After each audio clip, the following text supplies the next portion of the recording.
அது ஒரு புகைவண்டி நிலையம். அங்கே ஒருத்தர் காலார நடந்து வந்துக்கிட்டு இருந்தார். அவர் தன்னுடைய வீட்டில் உட்காந்து ரொம்ப நேரம் எழுதுவார். எழுதுகிற நேரம் போக மற்ற நேரங்களில் தம்முடைய சொந்த வயல்களில் வேலை பார்ப்பார். அது முடிஞ்சதை என்ன பண்ணுவார்னா, பக்கத்தில் இருக்கிற புகைவண்டி நிலையத்துக்கு போவார். அங்கே கொஞ்சம் நேரம் அப்படியே காலார நடந்து வருவார். இது அவருடைய அன்றாட வழக்கம். அன்னைக்கும் அது மாதிரி தான் அவர் நடந்து வந்துக்கிட்டு இருக்கிறார். அந்த சமயத்தில் அங்கே நடைமேடையில் ஒரு அம்மையார் நின்றுட்டு இருக்கிறாங்க. இவரை கண்டதும் கையை தட்டி கூப்பிட்டாங்க. இங்கே கொஞ்சம் வர முடியுமா அப்படின்னாங்க. இவர் போனார். என்னங்கன்னு விசாரித்தார். அந்த அம்மையார் விவரம் சொன்னார். ஐயா, நானும் என்னுடைய வீட்டுக்காரரும் இங்கே வந்தோம். அதுவும் நிற்கிதே, அந்த ரயிலில் ஏறி ஊருக்கு போகணும். என்னுடைய வீட்டுக்காரரு அதுவும் அந்த உணவு விடுதிக்கு போயிருக்கார், இன்னும் வரல. அவர் வர்றதுக்குள்ளே ரயில் புறப்பட்டுரும் போல இருக்கு. நீங்கள் ஓடி போய் அவரை அழைச்சிக்கிட்டு வர முடியுமா அப்படின்னு கேட்டாங்க. சரின்னார் இவர். உடனே அந்த அம்மா தன்னுடைய கணவர் எப்படி இருப்பார் அப்படிங்கிற அடையாளங்களை கொஞ்சம் சொல்லி அனுப்புனாங்க. போய் தேடிட்டு இருக்க வேண்டாமேங்கிறதுக்காக. பார்க்குறதுக்கு எப்படி இருப்பார், இந்த மாதிரி ஆடை அணிஞ்சிருப்பார் அப்படின்னு விவரமாக சொன்னாங்க. அதை இவர் கவனமாக கேட்டுக்கிட்டார். நீங்கள் போய் அழைச்சிட்டு வாங்க, வந்த உடனே உங்களுக்கு உண்டான கூலியையும் கையோடு கொடுத்து விட்றேன் அப்படின்னாங்க அந்த அம்மா. இவர் போனார். அந்த அம்மா சொன்ன அடையாளங்களை வச்சு அவர் வீட்டுக்காரரை கையோட கூட்டிகிட்டு வந்துட்டார். கொண்டுட்டு வந்து அந்த அம்மா கிட்ட ஒப்படைச்சார். உடனே அவரும் ஏற்கனவே சொன்ன பிரகாரம் அவருக்கான கூலி பணத்தையும் கொடுத்தாங்க. அவரும் எதுவும் மறுப்பு சொல்லாமல் அதை வாங்கிக்கிட்டார். வாங்கிக்கிட்டு திரும்பினார். அந்த சமயத்தில் எதிரில் வந்த ஒருத்தர் அவர் அடையாளம் கண்டுபிடிச்சிக்கிட்டார். அவங்க ரெண்டு பேரும் பேசிக்கிறது இவங்க காதில் விழுந்தது. அப்போ தான் இவங்களுக்கு அது புரிஞ்சுது. இவங்க கிட்ட கூலி வாங்கினவர் யாருன்னா, அவர் தான் பேரறிஞர் லியோ டால்ஸ்டாய் அப்படிங்கிறது புரிஞ்சுது அவங்க ரெண்டு பேரும் பேசிக்கிறத வச்சு. ரஷ்ய நாட்டின் மிகப்பெரிய ஞானி லியோ டால்ஸ்டாய், சோவியத் நாட்டின் ஈடு இணையற்ற இலக்கிய மேதை. இது தெரிஞ்ச உடனே அந்த அம்மா அவர்கிட்ட ஓடினாங்க. ஐயா, உங்களுக்காக நான் கூலி கொடுத்தேன், நான் பெரிய தவறு பண்ணிவிட்டேன் அப்படின்னு சொல்லி வருத்தப்பட்டாங்க. பரவாயில்ல, ஆனால் நீங்கள் எனக்கு கொடுத்த கூலி பணத்தை நான் திருப்பி கொடுக்க மாட்டேன். ஏன் தெரியுமா, அது நான் உழைச்சி பெற்ற தொகை அப்படின்னார். யாருக்குமே அதிக மகிழ்ச்சியை தரக்கூடிய பணம் எதுன்னு கேட்டால், அது அவங்க உழைப்புக்கு ஊதியமாக கிடைக்கிற பணம் தான். நம்ம ஆட்கள் சில பேருக்கு உழைக்காம கிடைக்கிற தீய வழியில் வருகிற பணம் கூட மகிழ்ச்சியை கொடுக்கும். ஒரு பெரிய தொழிற்சாலை, அதோட முதலாளி கடுமையான ஒரு கட்டுப்பாடு விதிச்சிருந்தார். அது என்ன கட்டுப்பாடுன்னா, இந்த தொழிற்சாலைக்கு உள்ள யாரும் சிகரெட்டு பிடிக்கக்கூடாது அப்படிங்கிறது தான். ஒரு நாள் இந்த முதலாளி தன்னுடைய தொழிற்சாலையை சுற்றி பார்த்துக்கிட்டு வரார். அப்போது ஒரு இளைஞன் உள்ள சிகரெட்டு பிடிச்சிக்கிட்டு இருந்தான். அதை பார்த்து விடுறார். அவ்வளவுதான், அவருக்கு கோபம் வந்துட்டுது. உடனே உதவியாளரை கூப்பிட்டார். அதோ பாரு, அந்த சிகரெட்டு பிடிச்சிக்கிட்டு இருக்கிறானே, அவன் கணக்கை முடித்து வெளியில் அனுப்பி வச்சிரு அப்படின்னு உத்தரவு போட்டார். அது பிரகாரம் உடனே அவனை அழைச்சிட்டு போய் கணக்கு பார்த்து சம்பள பாக்கி அப்புறம் உதவித்தொகை எல்லாத்தையும் மொத்தமாக கையில் கொடுத்து வெளியில் அனுப்பி வச்சுட்டாங்க. அவன் பணத்தோடு வெளியில் வந்தான். ஏதோ யோசனை பண்ணபடியே நின்றுக்கிட்டு இருந்தான். அவன் என்னப்பா யோசிக்கிற அப்படின்னாரு எதிரில் வந்தவர். இவன் சொன்னான், ஒன்றும் இல்லை, என்னோட நண்பன் ஒருத்தனை பார்க்கறதுக்காக உள்ளே போனேன். பேர் என்னன்னு கேட்டுவிட்டு ஒரு 50,000 ரூபா பணத்தையும் கொடுத்து வெளியில் அனுப்பி வச்சுட்டாங்க. அதுதான் ஏன்னு புரியல, யோசனை பண்ணிகிட்டு இருக்கிறேன் அப்படின்னு நானா இவன். அதனால் நாம் உழைச்சி சம்பாதிக்கிற பணம் தான் உயர்வு, சும்மா வர்ற பணம்லாம் மகிழ்ச்சியை தராது அப்படிங்கிறத புரிஞ்சுக்கணும். அப்பேற்பட்ட ஞானி ரஷ்ய மேதை அவர் பாருங்க, அந்த பணத்தை வாங்கின பணத்தை திருப்பி கொடுக்க மாட்டேன்னு விட்டார். ஏன்னா அது உழைத்து பெற்ற தொகை, அதை நான் கொடுக்க மாட்டேன்னார். அதனால் நமக்கு செல்வம் சேர்க்கறது பெருசு இல்லை, அந்த சேருகிற செல்வம் நமக்கு மகிழ்ச்சியை கொடுக்கணும். அதுக்கு என்ன வழின்னா, நாம் உழைத்து சம்பாதிக்கணும் அப்படிங்கிறத அதிலிருந்து புரிஞ்சிக்க வேண்டியது ரொம்ப அவசியம். அதனால் உழைப்போம் உயர்வோம், இதுதான் வெற்றியின் ரகசியம். ஒரு ஆள் அசையாமல் கிடக்கிறார், அவர் இருக்காரா போயிட்டாராங்கிறத எப்படி முடிவு பண்ணுறோம்? அவர் மூக்குக்கு முன்னாடி புறங்கையை வச்சு பார்க்குறோம், மூச்சு வருதா இல்லையா அப்படிங்கிறத கண்டுபிடிக்கிறதுக்காக. மூச்சுங்கிறது அவ்வளவு முக்கியமான ஒரு விஷயம். சுவாசம் இல்லைன்னா எதுவுமே இல்லை. நம்ம பூமி இருக்க அது கூட சுவாசிக்குதுங்கிறத சோவியத் விஞ்ஞானிகள் கண்டுபிடிச்சிருக்கிறாங்க. பூமிக்கு மேலே இருக்கிற மண் அடுக்கில் காற்றில் உள்ள ஆக்சிஜன் ஆக்சிகரணம் அடையுது அப்படின்னு தான் இதுவரைக்கும் எல்லாரும் நம்பிக்கிட்டு இருந்தாங்க. ஆனால் இப்போ என்ன கண்டுபிடிச்சிருக்கிறாங்கன்னா, அந்த ஆக்சிஜன் பூமிக்குள்ள 1 கிலோமீட்டர் ஆழம் வரைக்கும் ஊடுருவி போகுதான். பூமிக்குள்ள 2 பக்கமும் பல கிலோமீட்டர் வரைக்கும் பரவுதான். பூமிக்குள்ள இருக்கிற நீர்நிலை அடுக்குகள் தான் நுரையீரல் செய்கிற வேலையை செய்யுதான். நம்ம உடம்புல நுரையீரல் இல்லைன்னா ஒன்றும் நடக்காது. ஒரு மரத்தை தலைகீழாக தொங்க போட்டால் எப்படி இருக்கும் அப்படி யோசிச்சு பாருங்க. அப்படி தான் இதுவும் நுரையீரலும் அப்படி தான் இருக்கும். வலது பக்கம் ஒன்று, இடது பக்கம் ஒன்று. வலது பக்கம் நுரையீரல் கொஞ்சம் பெருசாக இருக்கும். நுட்பமான நரம்பு குழாய்கள் அதில் இருக்கும். கோடிக்கணக்கான நுண்ணிய குழாய்களை வச்சுக்கிட்டு தான் அது வேலை செய்யுது. 25 கோடி குழாய்கள் இருக்கும். அதை அப்படியே முழுசாக பிரித்து பரப்புனா ஒரு டென்னிஸ் கோர்ட்டில் பாதி பரப்பளவு இருக்குமா. நுரையீரல் நிறம் கருஞ்சிவப்பு தான். புகை அதிகமாக உள்ளே போச்சுன்னா அது கருப்பாயிடுது. காற்றுல உள்ள பிராணவாயுவை இது இழுத்து எடுத்துக்கிட்டு ரத்தத்தை சுத்தப்படுத்துகிற முக்கியமான வேலையை இது செய்யுது. அசுத்த காற்றை வெளியில் அனுப்பி வச்சுருது. ஒருத்தர் வேகமாக ஓடி வரார், அவருக்கு மூச்சு இறைக்கும். பயங்கரமாக எதையாவது பார்த்து விடுறார், உடனே மூர்ச்சி ஆகிடுவார். இது மாதிரி சமயங்களில் வேற எந்த தூண்டுதலும் இல்லாமல் நுரையீரல் தானாகவே இயங்கும். இப்படி ஒரு அவசியம் ஏற்படுறப்போ இயக்கத்தை தூண்டி விடுற முக்கியமான இணைப்பு மூளைக்கு கீழே முதுகு எலும்புக்கு மேற்பகுதியில் இருக்குது. அது உடனே சுவாசத்துக்கு அவசர உதவியை கொடுக்குது. இப்போ ஒருத்தர் பேசாமல் உட்காந்துருக்கார். இந்த சமயத்தில் அவருக்கு 1 பங்கு காற்று தேவைப்படுதுன்னு வச்சுக்கோங்க. அவர் எழுந்திரிச்சு நடக்கும் பொழுது 1.5 மடங்கு தேவைப்படும். ஓடினார்னா 3 மடங்கு தேவைப்படும். படுத்திருக்கிறப்ப 1/2 மடங்கு தான் தேவைப்படும். இதுக்கு நிமிஷத்துக்கு 16 தடவை மூச்சு விட்டாகணும். இப்படி சாதாரணமாக உள்ளே இழுக்கிற காற்று கொஞ்சம்தான் இருந்தாலும் இது மாதிரி 8 மடங்கு காற்றை உள்ளே இழுத்து வச்சுக்கிற சாமர்த்தியம் நுரையீரலுக்கு இருக்குதான். தண்ணி, நுண்கிருமிகள், ரசாயன பொருள் இப்படி எது உள்ளே போனாலும் நுரையீரல் சமாளிச்சுக்கும். 30 வருஷமாக விடாத புகை பிடிக்கிறவர் தொடர்ந்து உள்ளே அனுப்பி வைக்கிற புகையை கூட சமாளிக்குதுன்னா பார்த்துங்களேன். உள்ளே போகிற புகை நுட்பமான சுவாச முடிச்சுகளை அழிச்சு விடுது. கறி புகை அது மேலே படிஞ்சு உபயோகம் இல்லாமல் பண்ணிவிடுது. ஆனாலும் தேவைக்கு அதிகமாக 8 மடங்கு கூடுதலாக சுவாச முடிச்சுகள் நம்ம உடம்புக்குள்ளே இருக்கிறதுனால சமாளிக்க முடியுது. சமாளிக்க முடியலன்னா சில சமயம் மூச்சு திணறும். அதை ஒரு எச்சரிக்கையாக எடுத்துக்கிட்டு புகை பிடிக்கிற பழக்கத்தை விட்டுடணும். அதுதான் நல்லது. ஆனால் அப்படி யார் விடுறது? இணை பிரியாத 2 நண்பர்கள் இருந்தாங்களாம். 2 பேரும் விடாமல் சிகரெட் குடிக்கிறவங்க. அதில் ஒருத்தன் செத்து போட்டான். இன்னொருத்தன் அதுக்கப்புறம் 2 சிகரெட்டாக குடிக்க ஆரம்பித்தானா. ஏன் இப்படி பண்ணுறேன்னு கேட்டிருக்காங்க. நான் 1 சிகரெட்டு தான் குடிக்கிறேன். செத்து போன என்னுடைய ஃப்ரெண்டு இருக்கானே, செத்து போனவன், அவனுக்காக இன்னொரு சிகரெட்டு குடிக்கிறேன் அப்படின்னு நானா. இது ரொம்ப ஆபத்து, விட்டுடு அப்படின்னு சொல்லியிருக்காங்க. சரின்னு ஒத்துக்கிட்டான். ஆனால் அதுக்கப்புறமும் 1 சிகரெட் வீதமாக குடிச்சிக்கிட்டே இருந்தான். சிகரெட்டு பழக்கத்தை நீ இன்னும் விடலையான்னு கேட்டாங்களாம். அந்த பழக்கத்தை நான் எப்போவோ விட்டுட்டேன். இப்போ நான் குடிக்கிறது என் ஃப்ரெண்டுக்காக அப்படின்னு நானா. இவங்கெல்லாம் எப்படி திருந்துறது? வாய் விட்டு சிரிச்சா நோய் விட்டு போகும் அப்படின்னு சொல்றது உண்டு. அது என்ன வெறும் அலங்காரத்துக்காக சொன்ன வார்த்தையா, இல்லை அர்த்தத்தோடு சொன்ன வார்த்தையா அப்படின்னு யோசிச்சா அதில் நிஜமாவே அர்த்தம் இருக்குதுன்னு தான் தெரியுது. ஆதாரபூர்வமாக அதுக்கு சில நிரூபணங்களும் இருக்குது. நார்மன் கசின்ஸ் அப்படின்னு ஒருத்தர் இருந்தார். அவர் ஒரு அமெரிக்க பத்திரிகை ஆசிரியர். அவருக்கு ஏதோ ஒரு விதமான அழற்சி நோய், இன்ஃப்ளமேஷன் டிசீஸ். அது டாக்டர்கள்லாம் அதுக்கு என்ன விதமான வைத்தியமும் கிடையாது அப்படின்னு சொல்லி பல இதெல்லாம் பார்த்துட்டு கடைசியாக சொல்லிவிட்டாங்க அதுக்கு வைத்தியமே இல்லைன்ட்டாங்க. டாக்டர்கள் தான் சொல்லிவிட்டாங்களே, அதனால் இது இப்படியே இருந்துட்டு போகட்டும் அப்படின்னு விட்டுற வேண்டியது தானே. ஆனால் அவர் அப்படி நினைக்கல. உடனே அவர் என்ன பண்ணார்னா, ஆஸ்பத்திரி ரூமை காலி பண்ணார்.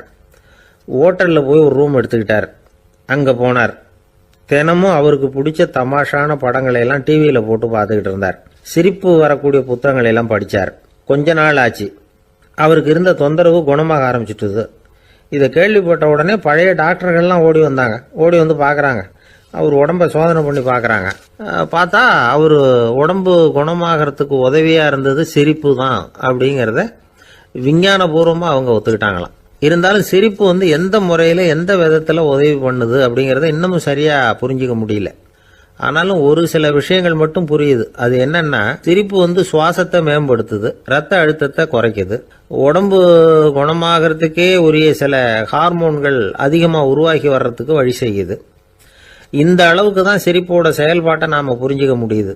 இருந்தாலும் இதை பற்றி கண்டுபிடிக்க வேண்டியது இன்னமும் ஏராளமாக இருக்குது. அதையெல்லாம் விவரமாக கண்டுபிடிக்கிற வரைக்கும் நாம் காத்துக்கிட்டு இருக்க வேண்டியதில்லை. இப்போவே தாராளமாக சிரிக்கலாம். அதில் என்னத்துக்கு சிக்கணும்? காசா பணமா? சிரிப்புன்னா ஹாஹான்னு சத்தம் போட்டு சிரிச்சாதான் உடம்புக்கு நல்லதுன்னு இல்லை. லேசான புன்னகை கூட உடம்புக்கு நல்லது செய்யுமா. லேசாக புன்னகை பூத்தா அந்த சமயத்தில் நாம் எப்படி ஆகுது? நம்ம உடம்பு பூரா அமைதி அடையுதான். இதையும் ஆதாரபூர்வமாக கண்டுபிடிச்சி தான் சொல்கிறாங்க. எப்போவாவது மனசு சங்கடமாக இருக்கிறப்போ கொஞ்சம் முயற்சி பண்ணி முகத்தில் புன்னகையை கொண்டுகிட்டு வந்து பாருங்கள். அதோட சுகம் உங்களுக்கு அனுபவித்து பார்த்தா தான் தெரியும். கண்ணும் உதடும் மலரும் பொழுது இருக்கிற ஆனந்தமே ஆனந்தம் அப்படிங்கிறாங்க அனுபவித்து பார்த்தவங்க. வாழ்க்கையில் நாம் தமாஷா இருக்கணும்னா அதுக்கு சில வழிகளையும் அவங்க சொல்லி வச்சிருக்கிறாங்க. முதல்ல நீங்கள் உற்சாகமாக இருக்கிறவங்க கூடவே அதிகமாக பழகணும். அவங்க கூடவே அதிக நேரம் இருக்கிறது மாதிரி பார்த்துக்கணும். அழுது வடிகிறவங்ககிட்டயே இருக்கக்கூடாது. அவங்கள அவாய்டு பண்ணுங்க. அவங்கள விட்டு விலகி வந்துடுங்க. உங்கள் முன்னாடி இருக்கிறவர் எப்பவும் மூஞ்சியை தொங்க போட்டுக்கிட்டே இருக்கிறவராக இருந்தால் கொஞ்ச நாளில் உங்கள் முகமும் அப்படியே ஆகிடுமா. ஜாக்கிரதையாக இருக்கணுமா. ரெண்டாவது, எடுத்ததுக்கெல்லாம் சீரியஸ் ஆகிடக்கூடாது. எதையும் நிதானமாக யோசிக்கணும். அடுத்தவங்க நம்மளை மதிக்கணுங்கிறதுக்காக நாம் பகட்டாக நடந்துக்கிறதுக்கு ஆசைப்படக்கூடாது. உங்களுக்கு பிடிச்ச தமாஷான வீடியோ படங்கள், புத்தகங்கள் இதையெல்லாம் லிஸ்ட்டு போட்டுக்கிட்டு முடிஞ்ச அளவுக்கு வாங்கி சேர்த்து வீட்டுக்குள்ளேயே ஒரு லைப்ரரி உண்டாக்கிக்கலாம். ஒரு பெரிய பிஸ்னஸ்மேன், ரொம்ப வெற்றிகரமாக பிஸ்னஸ் பண்ணுறவராம். அவர் எப்படின்னா அடிக்கடி ரயிலில் பிரயாணம் பண்ணுறப்போ நியூஸ் பேப்பரை வச்சுக்கிட்டு ரொம்ப சுவாரஸ்யமாக படிச்சுக்கிட்டே போகிறான். நியூஸ் பேப்பரில் அப்படி என்ன சுவாரஸ்யமான விஷயம் அப்படின்னு எட்டி பார்த்தா அதுக்குள்ளே ஒரு காமிக் புஸ்தகத்தை வச்சுக்கிட்டு படிச்சுக்கிட்டு இருப்பாராம். என்னங்க அப்படின்னு கேட்டால், என் மனசு லேசாக இருக்கிறதுக்கு இது ரொம்ப உதவியாக இருக்குது அப்படின்பாரான். அது ஒரு பக்கம் இருக்கட்டும். சிரிப்புன்னா எல்லா விதமான தமாஷும் உடம்புக்கு நல்லதுன்னு நினைச்சிடக்கூடாதான். ஜேம்ஸ் கரோல் அப்படிங்கிற அமெரிக்க உளவியல் நிபுணர் என்ன சொல்றாரு தெரியுமா? அடுத்தவங்களை குறை சொல்றது, கேலி பண்றது, நையாண்டி பண்றது, இது மாதிரியான நகைச்சுவையெல்லாம் நல்லது செய்யறது இல்லைங்கிறார் அவர். அடுத்தவங்களை தொந்தரவு பண்ணாத ஜோக்குகள் தான் எப்பவும் நல்லது. யாராவது ஜோக்கு சொன்னால் தாராளமாக சிரிக்கணும். ஒருத்தர் வந்தார், இன்னொருத்தரை கூட அழைச்சிக்கிட்டு என்கிட்ட காட்டினார். அவர் தன்னுடைய முகத்தை ரொம்ப சீரியஸாக வச்சுக்கிட்டு இருந்தார். என்னங்க விஷயம் அப்படின்னு விசாரித்தோம். வந்தவர் எங்களை பார்த்து சொன்னார், சார், இவர் கூட ஒரு பெரிய ப்ராப்ளம்னார். என்னன்னு, ஏதாவது ஒரு ஜோக்கு சொன்னால் உடனே சத்தம் போட்டு சிரிக்க ஆரம்பிச்சுடுறார் சார் அப்படின்னார். ஜோக்கை கேட்டுட்டு சிரிக்க ஆரம்பிச்சா அது ப்ராப்ளம் இல்லையே அப்படின்னு சொன்னோம். சிரிக்க ஆரம்பிக்கிறது ப்ராப்ளம் இல்லை சார், ஆனால் அப்படி ஆரம்பிக்கிற சிரிப்பை அதுக்கப்புறம் நிறுத்தவே மாட்டேங்கிறார். நாள் கணக்கில் அது பாட்டு போயிட்டு இருக்கு, அதுதான் ப்ராப்ளம் அப்படின்னார் அவர். ஒரு ஊரில் ஒரு மன்னர் இருந்தார். அவர் பக்கத்து தேசத்து மேலே படையெடுக்கணும்னு நினச்சிக்கிட்டு இருந்தார். அதையும் தன்னுடைய நாட்டோட சேர்த்துக்கணுங்கிற ஆசை. எப்போ படையெடுக்கலாம்னு யோசிச்சுக்கிட்டு இருந்தார். இப்படி யோசிச்சுக்கிட்டு இருந்த சமயத்தில் ஒரு பெரியவர் அவரை தேடிட்டு வந்தார். அவர் அடிக்கடி வருவார், அவர்கிட்ட பேசிக்கிட்டு இருப்பார். இப்போ அப்படி தான் வந்தார். என்ன மன்னா யோசனைன்னாரு. இவர் தன்னுடைய யோசனையை சொன்னார். இந்த சமயத்தில் மன்னருக்கு தாகம் எடுத்தது. தண்ணி குடிக்கணும் போல இருந்தது. உடனே அங்கே இருந்த ஒரு அரண்மனை பணியாளரை கூப்பிட்டார். போய் கொஞ்சம் தண்ணி கொண்டு வாப்பா அப்படின்னார். அந்த பணியாளர் போனார். ஒரு கோலையில் தண்ணி கொண்டு வந்தார். ராஜா கிட்ட நீட்டினார். ராஜா அதை வாங்கி குடிக்கிறதுக்காக வாய்கிட்ட கொண்டுட்டு போனார். அந்த நேரம் பார்த்து, மன்னா கொஞ்சம் பொறுங்கன்னார் இந்த பெரியவர். ஆவலோட குடிக்க போன மன்னர் அப்படியே நிறுத்திக்கிட்டு பெரியவரை பார்த்தார். இப்போ அந்த பெரியவர் சொன்னார், மன்னா, இப்போ உங்களை விட வலிமையுள்ள ஒரு சக்தி உங்களுக்கு தண்ணி கொடுக்க மறுத்துடுதுன்னு வைங்க, உங்களை குடிக்க விடாமல் தடுத்துடுது அப்படின்னா, இப்போ இந்த ஒரு கோவளை தண்ணீரை என்ன விலை கொடுத்து வாங்குவீங்க அப்படின்னு கேட்டார். இப்போ எனக்கு இருக்கிற தாகத்துக்கு என்னுடைய அரசாங்கத்தில் பாதியையாவது கொடுத்து இந்த தண்ணியை வாங்கறதுக்கு தயங்க மாட்டேன்னார் அவர். சரி, இப்போ அந்த தண்ணியை குடிங்கன்னார் பெரியவர். மன்னர் ஆவலோடு அந்த தண்ணியை குடிச்சு முடிச்சார். அதுக்கப்புறம் கொஞ்ச நேரம் தன்னுடைய படையெடுப்பை பற்றி சொல்லிக்கிட்டு இருந்தார். கொஞ்ச நேரம் கழித்து மறுபடியும் இந்த பெரியவர் கேட்டார், மன்னா, இப்போ நீங்கள் ஒரு கோவளை தண்ணீரை குடிச்சு முடிச்சுட்டீங்க. இப்போ அந்த தண்ணீர் உங்கள் உடம்பை விட்டு வெளியில் வரக்கூடிய பாதை அடப்பட்டு போச்சு அப்படின்னு வச்சுங்க. அதை வெளியேற்றுவதற்காக நீங்கள் எவ்வளவு செலவழிப்பீங்க அப்படின்னு கேட்டார். மன்னர் யோசனை பண்ணார். அப்படி ஒரு நிலைமை ஏற்பட்டு போச்சுன்னா என்னுடைய அரசாங்கம் பூராவையும் அதுக்கு ஈடாக தர்றதுக்கு கூட தயங்க மாட்டேன்னார். இப்போ அந்த பெரியவர் சொன்னார், எந்த அரசாங்கத்தின் மதிப்பு ஒரு கோவளை தண்ணீர் அளவுக்கு கூட இல்லையோ அந்த அரசாங்கத்தை அடையணுங்கிற பேராசையில் மனிதர்கள் தங்களுடைய சகோதரர்கள் கூடவே சண்டை போட்டுக்கிறாங்களே, அதில் ஏதாவது அர்த்தம் இருக்குதா அப்படின்னாராம். மன்னருக்கு இப்பதான் அர்த்தம் புரிஞ்சுதான். மனசுல தெளிவு உண்டாச்சு. தன் மனசுக்குள்ள உண்டான வெறியை விரட்டி அடிச்சு விட்டார். அதுக்கப்புறம் நிம்மதியாக ஆட்சி புரிஞ்சார். இப்படி ஒரு கதை. உயிருக்கு என்ன விலை கொஞ்சம் யோசனை பண்ணி பாருங்க. ஆனால் அது இப்போ எவ்வளவு மலிவாக போயிட்டுது, அதையும் யோசனை பண்ணி பாருங்களேன்.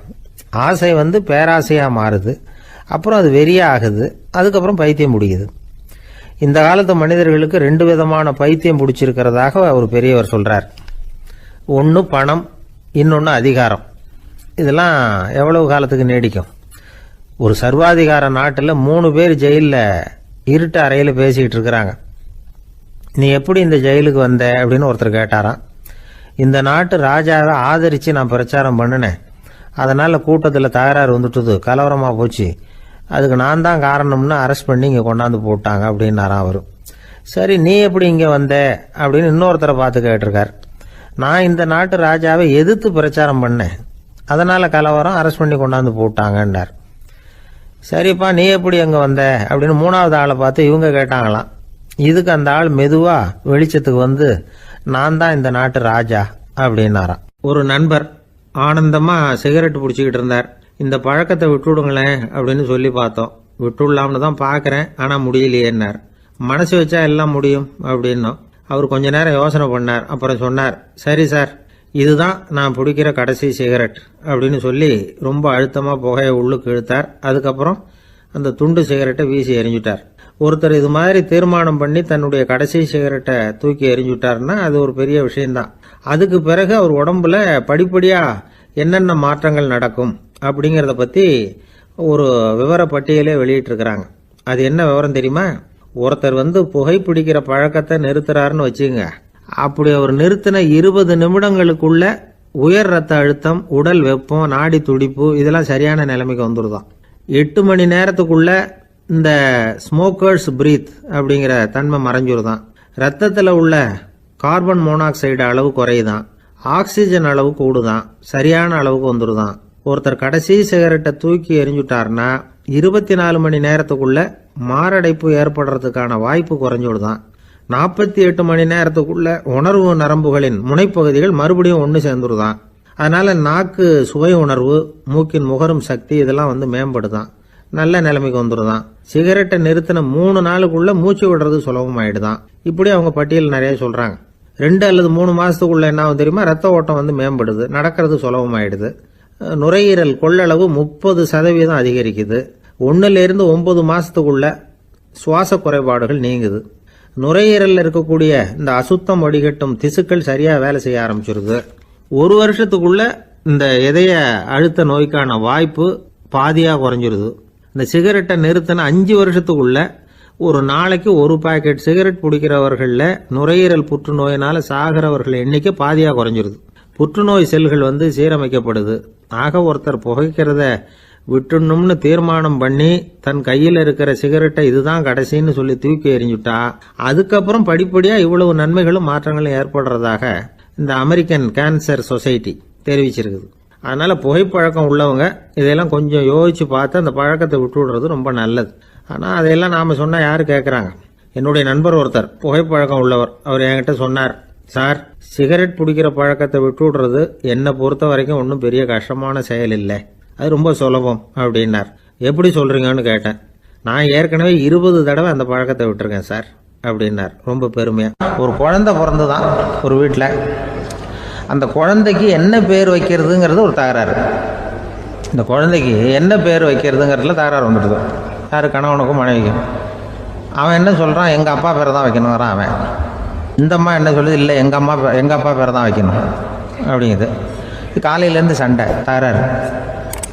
எதிர்த்த வீட்டுக்காரன் பார்த்தான், இது என்ன காலையிலேருந்து எதிர்த்த வீட்டில் தகராறு நடக்குது, என்னன்னு போய் கேட்டிருக்கான். என்னம்மா உங்களுக்கு உள்ள தகராறு, காலையிலேருந்து பார்த்தேன் அப்படின்னா. ஒன்றும் இல்லைம்மா, எங்கள் குழந்தைக்கு பேர் வைக்கிறதுல எங்களுக்கு உள்ள ஒத்து போக முடியல.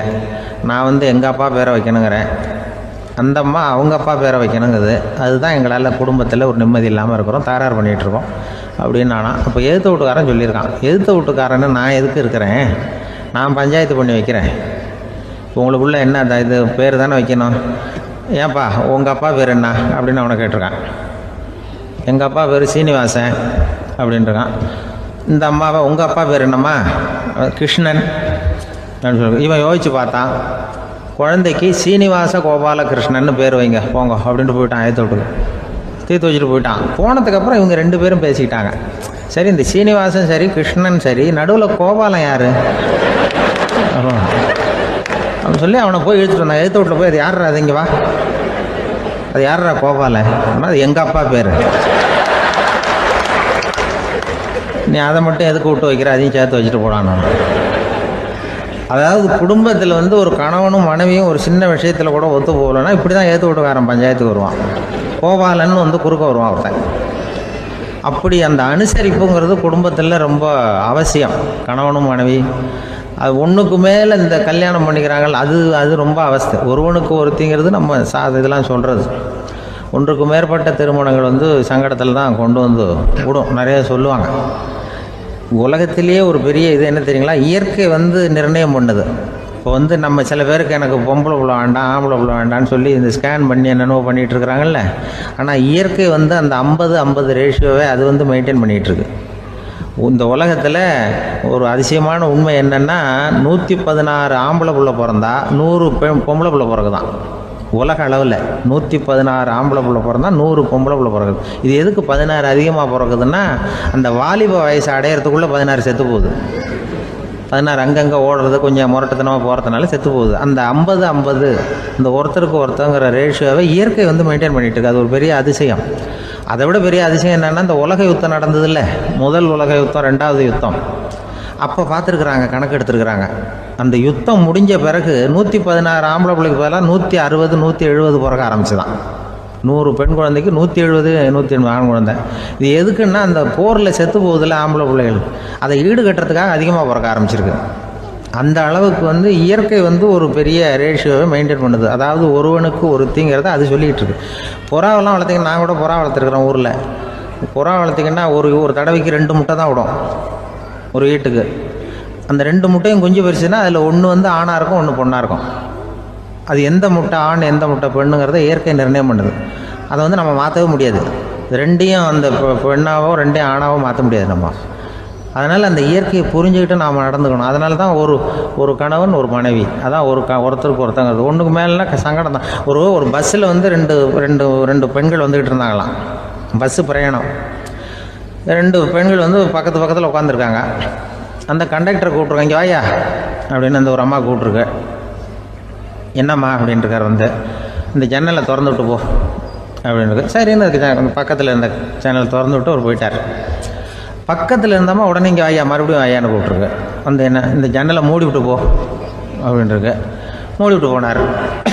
மறுபடியும் அந்த முன்னாடி கூப்பிட்டது வாமா வாயான்னு மறுபடியும் கண்டக்டரை கூப்பிட்டு, என்ன இந்த பார், இந்த ஜன்னலை நீ மூடி வச்சின்னா நான் மூச்சு திணறி செத்து போடுவேன். அப்புறம் உடனே பக்கத்தில் இருந்தம்மா தபாரியா அந்த அம்மா பேச்சை கேட்டுட்டு நீ திறந்து வச்சின்னா நான் குளிர் தாங்காமல் செத்து போடுவேன் அப்படின்ட்டு. அவர் தலையை பிச்சுக்கிறார் கண்டக்டர். என்னடா பெரிய ரொம்ப போச்சேன்னு, கொஞ்சம் தூரம் பிரயாணம் இதில் கூட அட்ஜஸ்ட் பண்ணி போகக்கூடாதா அப்படின்னு. அப்போ அந்த பஸ்ஸில் பின்னாடி ஒருத்தன் கடைசி சீட்டில் வெயில் தாங்காமல் சட்டையெல்லாம் கட்டி போட்டுட்டு ஒரு கிராமத்து ஆள் பீடி குடிச்சிட்டு வரான். அவர் கூப்பிட்ருக்கான் அந்த ஆள், அந்த கண்டக்டர், இங்கே வாயா அங்கே என்ன தகராறு அப்படின்னு. அந்த எதிர்த்து வீட்டுக்காரன் வந்தானே முன்னாடி பஞ்சாயத்துக்கு, அது மாதிரி கண்டக்டர் இங்கே வாயா, அவன் ஏன் நீ என்ன சொல்ல போகிற அப்படின்ட்டு வந்திருக்கான். சட்டையெல்லாம் கேட்டு போட்டு பீடி குடிக்கிறோம், பீடி புகையை ஊதி விட்டு அங்கே என்ன தகராறு அப்படின்னு கேட்டிருக்கான். ஒன்றும் இல்லையா, அந்த அம்மா ஜன்னலை திறந்தா செத்து போவேங்கிறது, இந்த அம்மா ஜன்னலை மூடுனா செத்து போவேங்கிறது, நான் என்னையா பண்ணுறது ஒரு ஆள், இதுக்கு ஏன் கவலைப்படுறேன், நான் சொல்கிறத கேள்வி, நான் தீர்த்து வைக்கிறேன் பிரச்சனையை அப்படின்னு சொல்லிவிட்டு பீடியை எடுத்துக்கிட்டு புகையை ஊதிவிட்டு சொன்னானா, கொஞ்ச நேரம் அந்த ஜன்னலை மூடி வை, அந்த அம்மா செத்து போவோம்,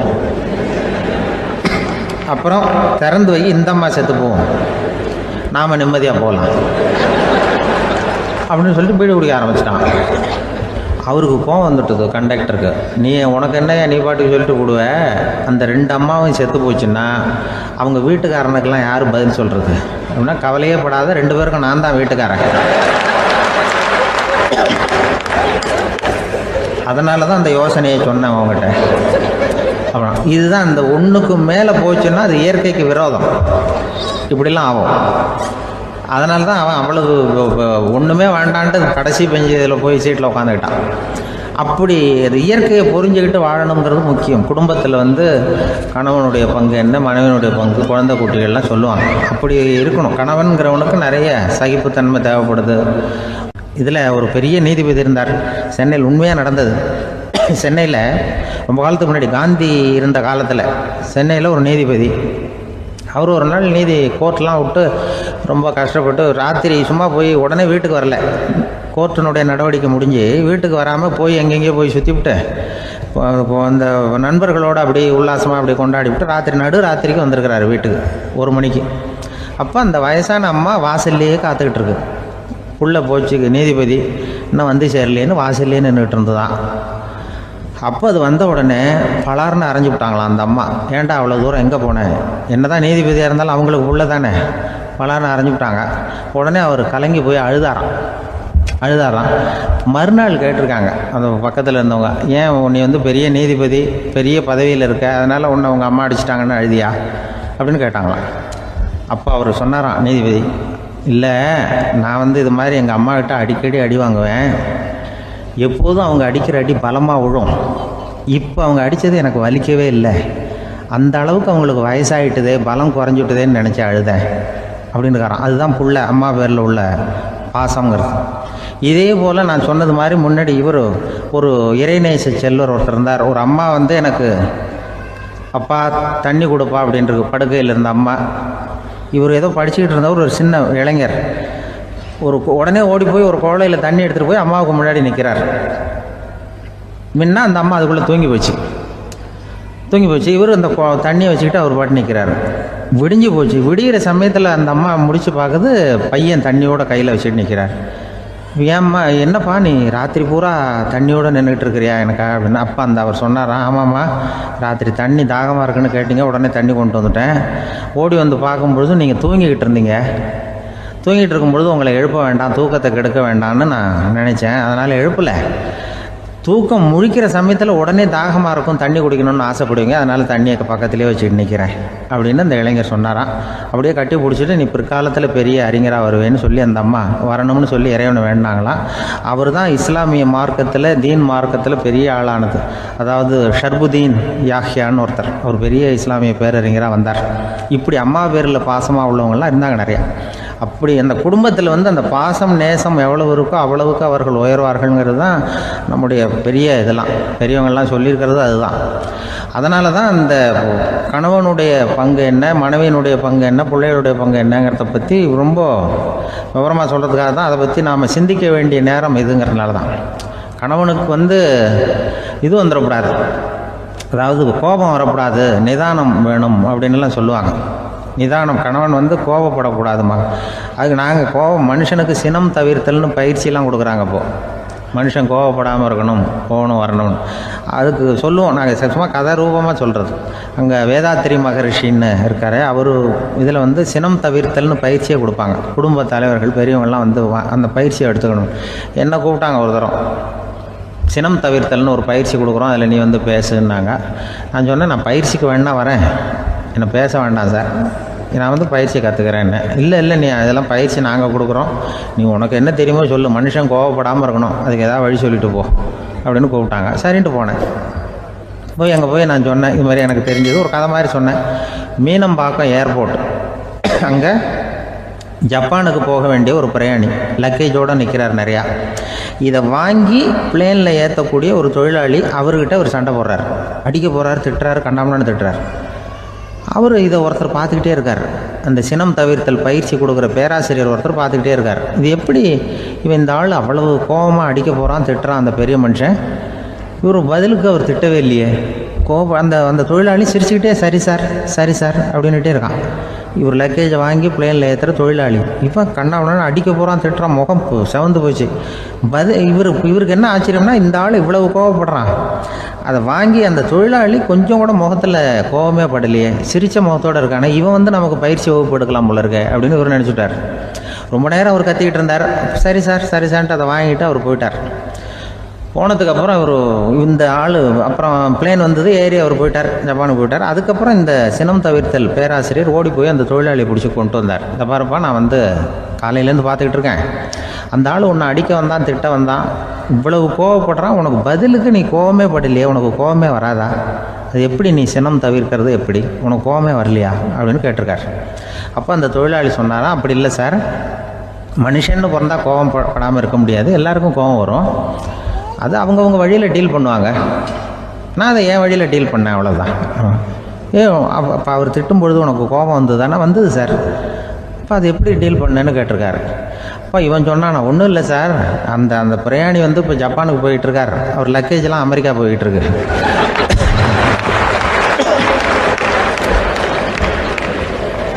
இதுக்கு நாம் எதுக்கு சார் அனாவசியமாக அவன்கிட்ட போய் சண்டை போட்டுக்கிட்டேன்? அதை மாற்றி ஏற்றி விட்டா அவன் போய் பார்த்துக்கிறான் எங்கேயாவது. அதுதான் நான் சினம் தவிர்க்கிற வழி அப்படின்னு சொன்னாரான். உடனே இதை தான் எனக்கு தெரிஞ்சது கோபம் வராமல் இருக்கிறதுன்னு அங்கே பேசினேன் அந்த கூட்டத்தில். அதுக்கப்புறம் இன்ன வரைக்கும் அவங்க கூப்பிடுறதே இல்லை என்ன.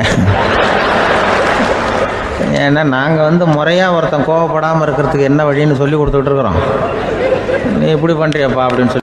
இப்போ எப்படின்னா, ஒரு 600 வருஷத்துக்கு முன்னாடி மனுஷனுக்கு இருந்த நெருக்கடி இருக்குது பாருங்கள், ஒரு 600 வருஷத்துக்கு முன்னாடி மனுஷனுக்கு எவ்வளோ நெருக்கடி இருந்ததோ அதுபோல் 40 பங்கு இப்போ அதிகமாகிட்டு தான் கண்டுபிடிச்சி சொல்லியிருக்கிறாங்க. அவ்வளவு நெருக்கடிக்கு மத்தியில் நாம் வாழ்ந்துக்கிட்டு இருக்கிறோம். ஒரு 600 வருஷத்துக்கு முன்னாடி என் தலையில் 1 கிலோ வச்சுக்கிட்டு நின்னேன்னு வைங்க, இப்போ 40 கிலோ வச்சுக்கிட்டு நிற்கிறேன். அப்படி ஒவ்வொரு மனுஷனுக்கும் வாழ்க்கையில் நெருக்கடி அதிகமாக போச்சு. இப்போ இந்த நெருக்கடியில் முன்னாடிலாம் யாரோ ஒருத்தர் தான் தியானம் பண்ணுவாங்க. தியானம்னா ஒருத்தர் 2 பேர் காட்டுக்கு போய் தியானம் பண்ணிகிட்டு இருப்பாங்க 600 வருஷத்துக்கு முன்னாடி. இப்போ வீட்டுக்கு வீடு தியானம் நடக்குது. ஏன்னா அந்தளவுக்கு வாழ்க்கையில் ஒரு நிம்மதி வேணும் அப்படின்னு சொல்லி பண்ணிட்டாங்க. அதுக்கு தான் இயற்கை கொடுத்துருக்கிற ஒரு இயற்கையான வைத்தியம்தான் சிரிப்புங்கிறது. இதை பற்றி பெரியவங்கள்லாம் இப்போ ஆராய்ச்சி பண்ணிகிட்டு இருக்கிறாங்க. சிரிப்புங்கிறது நாம் பிறந்து ஒரு 6 மாதத்தில் தான் முதல் தடவையாக விவரமாக சிரிக்க ஆரம்பிக்கிறோமா. நம்ம பிறந்து 6 மாதத்துக்கு, அதாவது முதல் தடவை சிரிக்க ஆரம்பிக்கிறது ஒரு 6ஆவது வாரம், 1.5 மாதத்தில் தான் குழந்தை வந்து விவரமாக சிரிக்க ஆரம்பிக்குது. அப்புறம் அப்படியே சிரிக்க ஆரம்பிக்கிறோமா. அதையெல்லாம் இப்போ கணக்கு எடுத்துருக்குறாங்க. ஒரு குழந்தை ஒரு நாளைக்கு 200 தடவை சிரிக்குதான் ஒரு குழந்தை. பெரியவங்கள்லாம் 15 தடவை சிரிக்கிறாங்களாம். 200 தடவை சிரிச்சுக்கிட்டு இருந்த நாம் அப்படியே குறைஞ்சி 15 ஆகிட்டு. அதனால தான் இருதய நோயெல்லாம் வருது, ஹார்ட் அட்டாக்லாம் வருதுன்னு கண்டுபிடிச்சிருக்கிறாங்க. 200 சிரிப்புக்கு வந்து அது வந்து இயல்புத்தன்மை, மனுஷனுடைய இயல்புத்தன்மை சிரிக்கிறது. அதுக்கு ஜோக்கே தேவைப்படாது. ஆனால் இப்போ காலங்காலமாக நாம் என்ன போதிக்கப்பட்டு வந்திருக்கிறோம்னா, சிரிப்புங்கிறது ஒரு பாவமான செயல். ஒரு முதலாளிக்கு முன்னாடி தொழிலாளி சிரித்தா மரியாதை குறைச்சல், ஒரு கணவனுக்கு முன்னாடி மனைவி சிரித்தா மரியாதை குறைச்சல், அது மாதிரி ஒரு வாத்தியாருக்கு முன்னாடி பையன் சிரித்தா மரியாதை குறைச்சல், ஒரு ஆஃபீஸருக்கு முன்னாடி பியூனு சிரித்தா மரியாதை குறைச்சல், இப்படின்னு சொல்லி சிரிப்புங்கிறது ஏதோ மரியாதை குறைவான செயல்னு காலங்காலமாக நாம் போதிக்கப்பட்டு வந்திருக்கிறோம். இப்போ மரபு ரீதியாகவே அந்த சிரிப்பு வந்து நம்மகிட்ட சிறைப்பட்டு தான், அடங்கி போச்சு. அந்த சிறைப்பட்டு இருக்கிற சிரிப்பை வெளியில் கொண்டு வர்றதுக்கு தான் ஜோக்குன்னு ஒரு சாவியை போட வேண்டியிருக்கு. வேறு இந்த ஜோக்குக்கும் சிரிப்புக்கும் சம்மந்தம் இல்லை. அதை ஏற்கனவே இருக்கிறத வெளில கொண்டு வரதுக்கு ஒரு சாவி மாதிரி உபயோகப்படுதுன்னு இப்போ அதை பற்றி ஆராய்ச்சி பண்ணுறவங்களாம் சொல்கிறாங்க. ஏன்னா சிரிப்புக்கு ஜோக்கு தேவைப்படாது. இப்போ ஒரு குழந்தை தொட்டிலில் படுத்துருக்குன்னு வைங்களேன், குழந்தை தொட்டிலில் இருக்குது, அது முகத்துக்கிட்ட போய் ஒரு கிளுகிழுப்பை ஆட்டுங்க சிரிக்கும். அந்த கிளுகிழுப்பை சத்தமே சிரிக்க வைக்கிறதுல அதுதான் மனுஷனுடைய இயல்புத்தன்மை. அது என்ன ஜோக்காது? சத்தம். ஒரு கிளுகிழுப்பையை கொண்டு போய் குழந்தை முகத்துக்கிட்ட ஆட்டினா சிரிக்குதே, அதுதான் இயல்புத்தன்மை. அதே கிளுகிழுப்பையை ஒரு தாத்தா மூஞ்சிக்கிட்ட ஆட்டுங்க, கோவம் வந்துடும், அடிக்க வருவார். என்னடா விளையாட்டு இது அப்படிமாரு. ஏன்னா அவர் சிரிச்சுக்கிட்டு இருந்தவர், அப்படி இருந்தவர் ஒரு காலத்தில். ஒரு கிளுகிழுப்பைக்கு சிரித்தவர் ஒரு காலத்தில் இப்போ கோவப்படுறாருன்னா அந்த அளவுக்கு நம்ம மாறி போயிட்டே வந்துகிட்டு இருக்கிறோம். அதனால் வந்து அந்த இயல்புத்தன்மை மாறாமல் இருக்கணுங்கிறது ரொம்ப முக்கியம். அதுக்காக எல்லோரையும் குழந்தையாக்க முடியாது. மனுஷன் வந்து எல்லோரும் இனிமேல் வந்து வயசுங்கிறது கூட ஆகிட்டே தான் இருக்கும், அதுக்காக குறைச்சிக்கிட்டே போக முடியாது. அதுக்கு யாராவது மருந்து கண்டுபிடிச்சா தான் உண்டு. ஆனால் ஒருத்தர் மருந்து கண்டுபிடிச்சாராம், சொல்லுவாங்க. ஒரு டாக்டர் வந்து ஒரு மாத்திரை கண்டுபிடிச்சாராம். ஒரு மாத்திரை சாப்பிட்டா ஒரு வயசு குறையும், ஒரு மாத்திரை சாப்பிட்டா ஒரு வயசு குறையும் அப்படின்னு ஒரு மாத்திரையை கண்டுபிடிச்சிருக்காரு. ஒரு பாட்டி அம்மா, 90 வயசு பாட்டி, அது போயிருக்கு. அதே டாக்டர்கிட்ட போய், ஐயா எனக்கு ஒரு பாட்டில் மாத்திரை கொடுங்க, இந்த வயசு குறையிற மாத்திரை அப்படின்றது. அவர் ஒரு பாட்டில் கொடுத்தார் மாத்திரை. பாரும்மா பாட்டியம்மா, ஒரு மாத்திரை சாப்பிட்டா ஒரு வயசு குறையும், எடுத்துகிட்டு போகணும்னு கொடுத்துருக்காரு டாக்டர். இந்த 90 வயசு பாட்டி எடுத்துகிட்டு வீட்டுக்கு வந்துட்டு மறுநாள் அதே டாக்டர்கிட்ட போயிருக்கு. 30 வயசு பொண்ணாக போச்சான். 30 வயசு பொண்ணாக மாறி அதே டாக்டர்கிட்ட போயிருக்கு. இடுப்பில் ஒரு கை குழந்தை, அது சட்டை கிட்ட போடாமல் கட்டவரில் வாயில் வச்சுட்டு உட்காந்துருக்கு. நேராக டாக்டர்கிட்ட போய், டாக்டர் நேற்று வந்தேன், ஏதோ ஒரு மாத்திரை சாப்பிட்டா ஒரு வயசு குறையுன்னீங்க, நான் ஏதோ ஒரு ஆர்வத்தில் ஒரு 30-40 மாத்திரை சாப்பிட்டேன், இப்படி ஆகிட்டேன் அப்படின்னு. இப்போ டாக்டர் சொல்லியிருக்காரு, இதுக்கு ஏமா வருத்தப்படுற, எல்லோரும் வந்து வயசு குறையணும்னு தான் நினைக்கிறாங்க, உனக்கு வயசு குறைஞ்சிட்டுது, நீ சந்தோஷப்படு, இதுக்கே மறுபடியும் என்னகிட்ட வந்திருக்கிற அப்படின்னாரான் டாக்டர். அப்போ அந்த அம்மா சொல்லித்தேன், அதை என்னை பற்றி பரவாயில்ல டாக்டர், என் இடுப்பில் பாருங்கள் கை குழந்தை, இது சட்டை கிட்ட போடாமல் உட்காந்துருக்கு, கட்டவரில் வாயில் வச்சுட்டு உட்காந்துருக்கு, இது ரொம்ப ஆர்வத்தில் ஒரு 70 மாத்திரையை சாப்பிட்டு விட்டுது, இது என் வீட்டுக்காரரு. இவர் வந்து இடுப்பை விட்டு கீழே இறங்க மாட்டேங்கிறார். நான் எதையாவது கொடுத்து இனிமேதான் வயசை கூட்டி இறக்கி விடுவேன் டாக்டர் அப்படின்னு தான். அவர் வந்து ஏதோ நமக்கும் இதுக்கும் சம்மந்தம் இல்லைங்கிறது மாதிரி கட்டாரில் வச்சுட்டு அவர் பாட்டு உட்காந்துருக்கார். ஏதோ நமக்கு இந்த உலகமே இல்லை, நமக்கு சம்மந்தம் இல்லைங்கிற மாதிரி உட்காந்துருக்காரு. இப்படியே நான் தூக்கிட்டு எங்கே அலையிறது இது அப்படின்னு தான். அதனால் வந்து வயசை குறைக்கிறது இயற்கைக்கு விரோதமாக நாம் பண்ண முடியாது. ஆனால் இந்த இயல்புத்தன்மை மாறாமல் வச்சுக்கலாம். குழந்தை மாதிரி மாற முடியாதே தவிர அந்த குழந்தை தன்மையோடு வாழறதுக்கு கற்றுக்கணும். அதுதான் வாழ்க்கையில் இன்பமாக வாழறதுக்கு வழி. குழந்தைத்தனமாக இருக்கக்கூடாது, குழந்தை தன்மையோடு இருக்கணும்னு சொல்லுவாங்க. குழந்தை தன்மைங்கிறது வேறு, குழந்தைத்தனம்ங்கிறது வேறு. அப்படி ஒரு மாத்திரை கண்டுபிடிச்சிட்டா இப்போ யாராவது ஒருத்தவங்க இடுப்பில் குழந்தைய தூக்கிட்டு போனால் போய் கேட்கணும், ஏம்மா இது ஏன் வீட்டுக்காரரா உன் குழந்தையா அப்படின்னு கேட்டு அதுக்கப்புறம் அவருக்கு வணக்கம் சொல்லணும். இப்படிலாம் ஆகிடும் நிலைமை. இயற்கையை வந்து நம்ம மாற்ற முடியாது, அதுக்கு தகுந்தாப்புல தான் நாம் வந்து பண்ணணும். குழந்தை தன்மையோடு வாழறதுக்கு குடும்பத்தில் குழந்தை தன்மைங்கிறது எப்படின்னா, இப்போ ஒரு சில பேருக்கு அந்த குழந்தைத்தன்மை உண்டு. ஒரு வீட்டில் ஒரு புள்ள படுத்துருக்கு, அம்மா வந்து எழுப்புறாங்க, காலேஜுக்கு நேரமாச்சு எழுந்திரிப்பா, காலேஜுக்கு நேரமாச்சு எழுந்திரிப்பா அப்படின்ற. அந்த அம்மா அந்த புள்ளை சொல்லியிருக்கு, ஐயோ எனக்கு காலேஜுக்கு போகிறதுக்கே பிடிக்கலம்மா, என்னை வந்து தொந்தரவு பண்ணாத, காலேஜுக்கு போகிறதுக்கு எனக்கு பிடிக்கல அப்படின்னு தான். அப்போ அந்த அம்மா சொல்லியிருக்கு, ஏன் உனக்கு காலேஜுக்கு போகிறதுக்கு பிடிக்கல, கல்லூரிக்கு போகிறதுக்கு, அதுக்கு 2 காரணம் சொல்லு அப்படின்னுருக்க. அப்போ அந்த புள்ளை சொல்லிச்சான், ஏன் பிடிக்கலன்னா கல்லூரியில் இருக்கிற வாத்தியாருக்கும் என்ன பிடிக்க மாட்டேங்குது, ஆசிரியர்களுக்கும். 2வது காரணம் கல்லூரியில் படிக்கிற மாணவர்களுக்கும் என்ன பிடிக்கல, அதனால் நான் காலேஜுக்கு போக மாட்டேன்ற குழந்தை இந்த புள்ளை சொல்லியிருக்கு. அம்மா வந்து அப்படிலாம் நீ இதுக்காக போகாமல் இருக்கக்கூடாது, நீ போய் தான் ஆகணும் அப்படின்னு பிடிவாதமாக அந்த அம்மா பிள்ளைய எழுப்புனாங்களாம். சரி நான் எதுக்கு காலேஜ் போகணும்னு சொல்கிறேன், அதுக்கு நீ 2 காரணம் சொல்லு அப்படின்னு தான் அந்த புள்ளை. அப்போ அந்த அம்மா சொன்னாங்களாம், நீ ஏன் காலேஜுக்கு போகணும்னா முதல் காரணம் உனக்கு வயசு 52, 2வது காரணம் நீ தான் பிரின்சிபால் அப்படின்னு தான். என்ன இருந்தாலும் அவங்க அம்மாவுக்கு அது புள்ள தானே. அதுதான் குழந்தைத்தன்மைங்கிறது. 52 வயசுலேயும் குழந்தைத்தன்மையோடு இருக்கார் பாருங்கள், அதுதான் அந்த குழந்தைத்தன்மையோடு வாழறது தான் வெற்றிக்கு வழின்னு சொல்லுவாங்க. ஒரு பெரிய கிராமம், அந்த கிராமத்தில் ஒரு பண்ணையார் வீடு, அதுதான் அந்த கிராமத்திலே பெரிய வீடு. ஒரு நாள் ஒரு திருடன் அந்த கிராமத்துக்கு வந்தான், சுற்றி பார்த்தான். அந்த பண்ணையார் வீடு கண்ணில் பட்டுது. இன்னைக்கு ராத்திரி இந்த வீட்டில் தான் நம்ம தொழில் ஆரம்பிக்கணும் அப்படின்னு சொல்லி அவன் முடிவு பண்ணிக்கிட்டான். ஏன்னா அதுதான் அந்த கிராமத்திலே கொஞ்சம் பெரிய வீடு, அங்கே தான் அவன் எதிர்பார்க்குறது ஏதாவது கிடைக்கும் அப்படிங்கிறது அவனுடைய முடிவு. நடு ராத்திரி அவன் மெதுவாக சுவரேறி குதித்து அந்த பெரிய வீட்டுக்குள்ளே புகுந்தான். அங்கே போய் பார்த்தா முக்கியமான இடங்கள்ல எல்லாம் காவலுக்கு ஆள் நின்றுட்டு இருக்கிறாங்க ராத்திரி நேரத்தில்.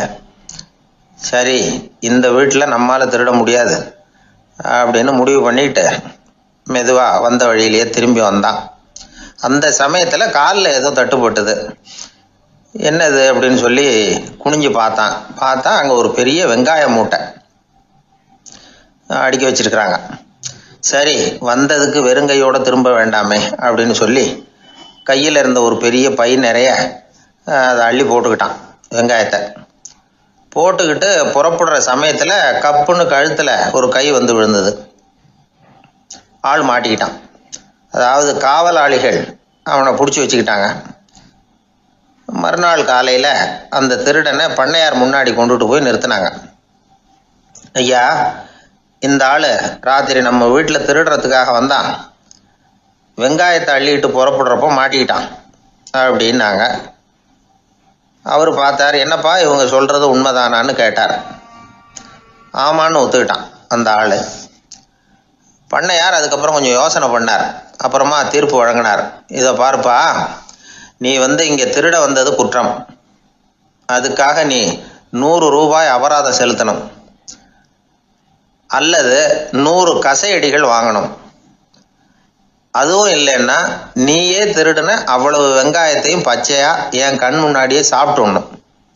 இதில் எந்த தண்டனையை ஏற்றுக்கிறது அப்படிங்கிறத பற்றி நீயே யோசனை பண்ணி முடிவு எடுத்துக்கலாம் அப்படின்னு சொல்லிவிட்டார். அதாவது இவனே முடிவு பண்ணிக்க வேண்டியது, 100 ரூபா பணம் கட்டுறியா, இல்லது சாட்டை அடி வாங்குறியா, அல்லது வெங்காயத்தை சாப்பிட்றியா, இதுதான் அவர் கொடுத்தது, நீயே முடிவு பண்ணி சொல்லுன்னு விட்டார். திருடன் கொஞ்சம் நேரம் யோசனை பண்ணி பார்த்தான். அவனுக்கு இருக்கிறதுலே ரொம்ப சுலபமாக தெரிஞ்சது இந்த வெங்காயத்தையே சாப்பிட்டுட்றேன்ட்டான். ஐயா, நான் இந்த வெங்காயத்தையே சாப்பிட்டுட்றேன், அதுதான் எனக்கு கொஞ்சம் சுலபமாக தெரியுதுன்னா சரின்னு விட்டார் பண்ணையார். அப்படியே எல்லாத்தையும் கொண்டு கொட்டினாங்க. ஒவ்வொன்றா எடுத்து சாப்பிட ஆரம்பித்தான். கொஞ்ச நேரம் சுவாரஸ்யமாக சாப்பிட்டான். அதுக்கப்புறம் வாய் எரிய ஆரம்பிச்சுட்டுது. கண்ணு 2 செவந்து போச்சு. கண்ணில் இருந்து தார தாரையாக கண்ணீர் வழிய ஆரம்பிச்சுட்டுது. ஒரே எரிச்சல். அவனால் தாக்கு பிடிக்க முடியல. வெங்காயம் பாதி கூட தீரல. பார்த்தான், சரி இது நமக்கு சரிப்பட்டு வராது அப்படின்னு முடிவு பண்ணிட்டான். ஐயா, என்னை மன்னிச்சுக்கோங்க, இது என்னால் முடியாது போல இருக்கு, பேசாமல் எனக்கு 100 சாட்டை அடியாக கொடுத்துருங்க அப்படின்னா. அவரும் சரின்னார். சாட்டை அடி விழ ஆரம்பிச்சிது. அதுவும் ஆரம்பத்தில் ஒரு மாதிரியாக இருந்தது. ஒரு 60 அடிகள் விழுற வரைக்கும் தாங்கினான். அதுக்கு மேலே அவனால் முடியல, தாக்கு பிடிக்க முடியல. ஐயா, என்னை மன்னிச்சுக்கோங்க அப்படின்னு மறுபடியும் பண்ணையார் காலில் விழுந்தான். ஐயா, இதுவும் எனக்கு சரிப்பட்டு வராது போல இருக்கு, பேசாமல் 100 ரூபா அபராதமே கட்டிவிடுறேன் அப்படின்னா. அதே மாதிரி பணத்தை எடுத்து கொடுத்துட்டு அவன் பாட்டுக்கு போனான். இப்படி ஒரு கதை உண்டு. இந்த கதையை உலக புகழ்பெற்ற மனோதத்துவ மேதை எம் ஸ்காட் பெக் ஒரு உதாரணமாக எடுத்து சொல்கிறார். எதுக்காக அவர் எடுத்து சொல்கிறாருன்னா, இந்த முடிவெடுக்கும் திறன் அப்படிங்கிறத விளக்கறதுக்காக. வாழ்க்கையில் முடிவெடுக்கிற திறன் நம்ம ஒவ்வொருத்தருக்கும் ரொம்ப அவசியம். எந்த சந்தர்ப்பத்தில் எப்படி முடிவெடுக்கிறோம் அப்படிங்கிறத வச்சு தான் நம்ம வாழ்க்கை அமையும். எவ்வளவு தான் பணம் இருந்தாலும் சரி, எவ்வளவு தான் படிச்சிருந்தாலும் சரி, இந்த முடிவெடுக்கிற திறன் சரியா இல்லைன்னா வாழ்க்கையில் பல சறுக்கல்களை சந்திக்க வேண்டியிருக்கும்.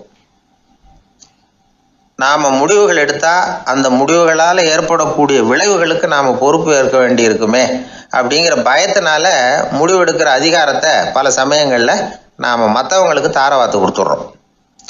நாமே முடிவெடுக்கக்கூடிய திறமையை வளர்த்துக்கிறது தான் ரொம்ப முக்கியம். ஒருத்தர் சொன்னார், சார், சின்ன சின்ன பிரச்சனைகள்ல எல்லாம் எங்கள் வீட்டில் என் மனைவி முடிவு எடுக்க விட்டுருவேன், பெரிய பிரச்சனைகள்ல எல்லாம் நான் தான் முடிவெடுப்பேன் அப்படின்னார்.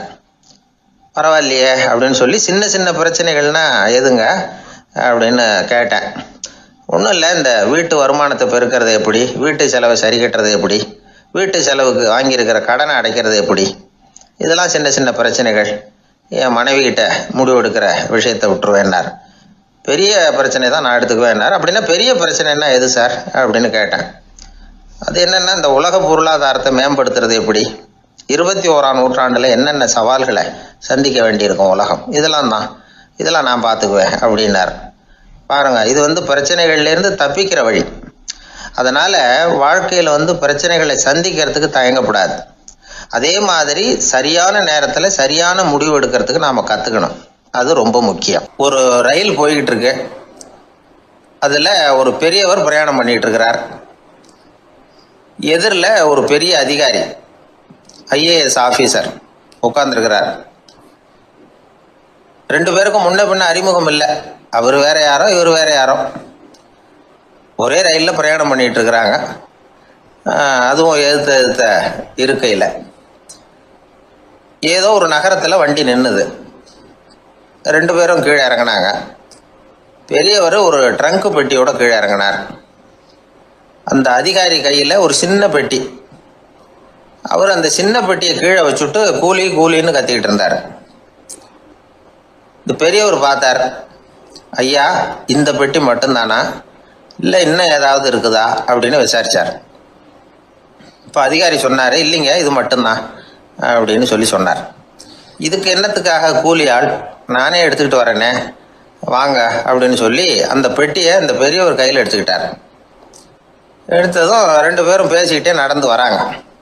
இப்போ பெரியவர் சொன்னார், இப்போ உள்ள நாகரிகம் எப்படி இருக்குன்னா சுமை கால் பணம் சும கூலி முக்கால் பணம் அப்படிங்கிற மாதிரி இருக்கு. பணத்தை வீணாக்கிறதோட இது கௌரவம்னு வேற நினைக்கிறாங்க அப்படின்னார். அவர் சொல்றது சரிதான். 10 ரூபாய் மதிப்புள்ள ஒரு சுமையை 30 ரூபா கொடுத்து தூக்கிட்டு போவோம். நாமே அதை தூக்கினா நமக்கு கௌரவ குறைச்சல் அப்படின்னு நினைப்போம். இதுதான் நம்ம நிலைமை. ஆனால் அந்த பெரியவர் என்ன சொன்னார் தெரியுமா?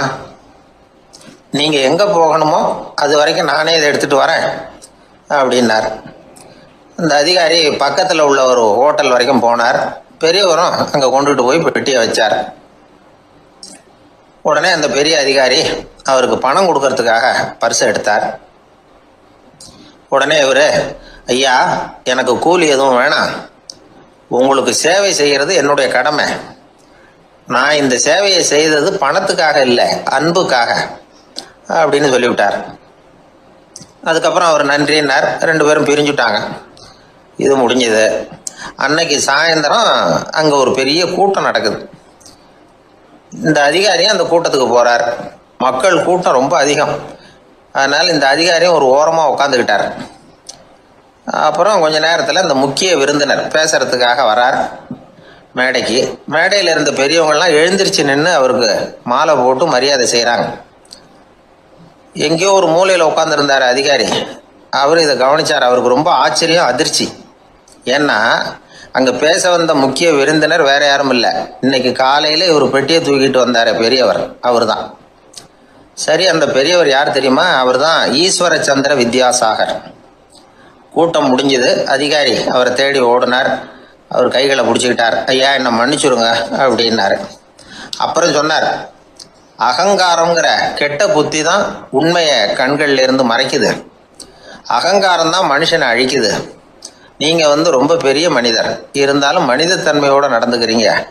இந்த அன்பு, தயவு, பொறுமை இதெல்லாம் இல்லைன்னா மனிதனாக இருக்கிறதுல என்ன பிரயோஜனம் அப்படின்னு சொல்லிவிட்டு அந்த அதிகாரி போனாராம்.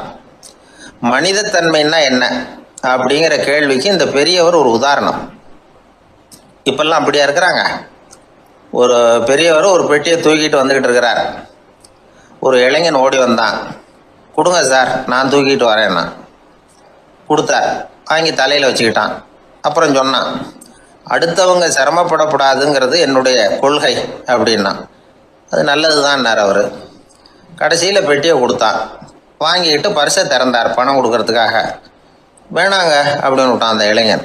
ஏன்னார், நான் சொன்னேன் அடுத்தவங்க சிரமப்படக்கூடாதுங்கிறது என்னுடைய கொள்கைன்னு. அதனால் உங்களுக்கு சிரமம் கொடுக்கக்கூடாதுங்கிறதுக்காக வரும்பொழுது நானே உங்கள் பர்ஸை எடுத்து வேணுங்கிற பணத்தை எடுத்துக்கிட்டு திருப்பி உங்கள் பாக்கெட்லேயே போட்டுட்டேன் அப்படின்னா. இப்படி இருக்குது இந்த காலம். அதனால் வாழ்க்கையில் அன்பு, தயவு, பொறுமை இதெல்லாம் ரொம்ப அவசியம் அப்படிங்கிறத நாம் புரிஞ்சுக்கணும். ஒருத்தர் ரொம்ப கவலையோடு உட்காந்துருந்தார். எதை பற்றி சார் கவலைப்படுறீங்கன்னு கேட்டோம். எதிர்காலத்தை பற்றி கவலைப்படுறேன்னார். ஏன்னு கேட்டோம். என்ன பண்ணுறதுன்னே தெரியல சார், எதிர்காலம் ஒரே இருட்டாக இருக்குது, பாதையே புரியலன்னார். இன்னைக்கு நம்ம இளைஞர்கள் பல பேருக்கு எதிர்காலம் இருட்டாக தான் தெரியுது. அவங்கெல்லாம் இந்த கதையை கொஞ்சம் கேட்கணும். ஒரு மலை அடிவாரத்தில் ஒரு சின்ன கிராமம். அந்த மலை ரொம்ப உயரமானது. அடர்த்தியாக செடி கொடிகள் மரங்கள் அதில் மண்டி கிடக்குது. பகல் வேளையில் இருட்டாக தான் இருக்கும், அவ்வளோ அடர்த்தி. அந்த மலை உச்சியில் ஒரு கோவில். நாள் ராத்திரியே புறப்பட்டாதான் காலையில் அந்த கோவிலுக்கு போய் சேர முடியும். கிராமத்து இளைஞன் ஒருத்தன் அந்த மலை உச்சிக்கு போக வேண்டியிருந்தது. கையில் ஒரு விளக்கை எடுத்துக்கிட்டு நாள் ராத்திரியே புறப்பட்டான். புறப்பட்டு போனவன் கிராமத்து எல்லையிலேயே நின்றுட்டான். ஏன் தெரியுமா? அவன் கையில் இருந்த விளக்கோட வெளிச்சம் 10 அடி தூரத்துக்கு தான் தெரியுது. அது வரைக்கும் தான் பாதை தெளிவாக இருக்குது. அதுக்கு அப்பால எல்லாம் ஒரே இருட்டாக இருக்குது, பாதை புரியல. இவன் யோசனை பண்ணி பார்த்தான். மனசுக்குள்ள ஒரு சந்தேகம். 10 அடி தூரம் தானே வெளிச்சம் தெரியுது, அப்படின்னா நாம் 10 அடி தூரம் தானே போக முடியும். அதுக்கும் அந்தாண்ட ஒரே இருட்டாக இருக்குதே, அதில் எப்படி நாம் நடந்து போகிறது? நாம் ரொம்ப தூரம் நடந்து போய் ஆகணுமே. அப்படிப்பட்ட நினப்பெல்லாம் அவனுக்கு வந்துவிட்டது. இதுதான் அவன் மனசில் ஏற்பட்ட தயக்கம். இப்படி யோசிச்சுக்கிட்டே அந்த இளம் ஆசாமி புறப்பட்ட இடத்துலயே நின்றுகிட்டு இருக்கிறான். அந்த சமயத்துல ஒரு வயசான பெரியவர் அந்த பக்கமா வந்தார். அவர் கையில இதை விட சின்னதா ஒரு விளக்கு வச்சிருந்தார். அது எப்படின்னா அது ஒரு 5 அடி தூரத்துக்கு தான் வெளிச்சம் காட்டுது. அவ்வளவு சின்ன விளக்கு. அவரும் மலை உச்சிக்கு போறதுக்காக தான் வந்துகிட்டு இருக்கிறார். அவரை பார்த்து இவன் கேட்டான், என்ன பெரியவரே, இவ்வளவு சின்ன விளக்க வச்சுக்கிட்டு அவ்வளவு தூரத்துக்கு எப்படி மலையேற போறீங்க அப்படின்னு கேட்டான். நீ ஏன் இப்படி தயங்கிட்டே நிக்கிறேன்னு கேட்டார் பெரியவர். என்கிட்ட இருக்கிற விளக்கு 10 அடி தூரத்துக்கு தான் பாதையை காட்டுதுன்னா. இப்ப பெரியவர் சொன்னார், தம்பி, உன் கையில் இருக்கிற விளக்கு கொடுக்கற வெளிச்சத்தை வச்சு நீ முதல்ல 10 அடி தூரம் முன்னாடி போ. 10வது அடியில போய் நின்றுகிட்டு பாரு. மறுபடியும் ஒரு 10 அடி தூரத்துக்கு பாதை தெரியும். இப்படி உன் கையில் இருக்கிற விளக்கு தொடர்ந்து வெளிச்சம் காட்டிக்கிட்டே இருக்கும். நீ முன்னேற முன்னேற அந்த வெளிச்சமும் முன்னேறும். அதனால எத்தனை கிலோமீட்டர் தூரம் வேணும்னாலும் நீ இந்த 10 அடி தூரம் வெளிச்சத்தை வச்சுக்கிட்டே நீ போயிடலாம், புறப்படு அப்படின்னார்.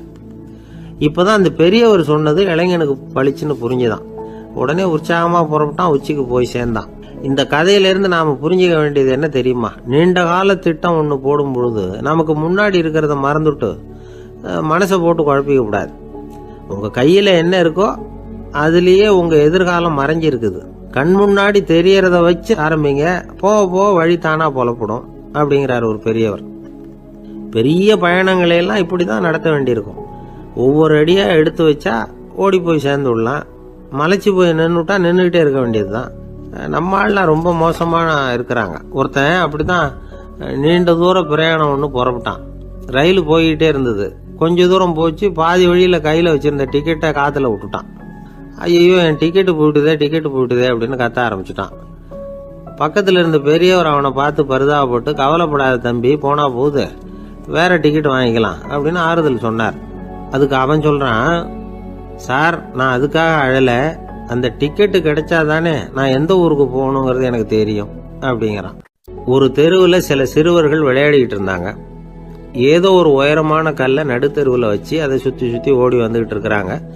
அது என்ன விளையாட்டோ அவங்களுக்கு தான் தெரியும். கொஞ்ச நேரம் அப்படி விளையாடிக்கிட்டு இருந்தவங்க விளையாடி முடிச்சதும் அந்த கல்லை நடுத்தெருவில் அப்படியே விட்டுட்டு அவங்கவுங்க வீட்டுக்கு ஓடி போட்டாங்க. அதுக்கப்புறம் அந்த வழியா 2 பெண்கள் பேசிக்கிட்டே வந்தாங்க. பேச்சு சுவாரஸ்யத்தில் நடுத்தெருவில் இருந்த அந்த கல்லை கவனிக்கல. காலில் இடிச்சுட்டுது, லேசா ரத்தம் வந்துட்டுது, வலி தாங்கலை. காலில் இடிச்சுக்கிட்ட பொண்ணு திட்ட ஆரம்பிச்சுட்டுது. வர வர ஊர் உலகம் ரொம்ப கெட்டு போச்சு, யாருக்கும் பொறுப்பே கிடையாது பாரு, இப்படி நடுத்தருவில் பொறுப்பு இல்லாமல் இப்படி கல்லை போட்டு வச்சிருக்கிறாங்களே, இது நியாயமா அப்படின்னு சொல்லி இந்த சமூகத்தை கடுமையாக விமர்சனம் பண்ணிக்கிட்டு அவங்க போயிட்டாங்க.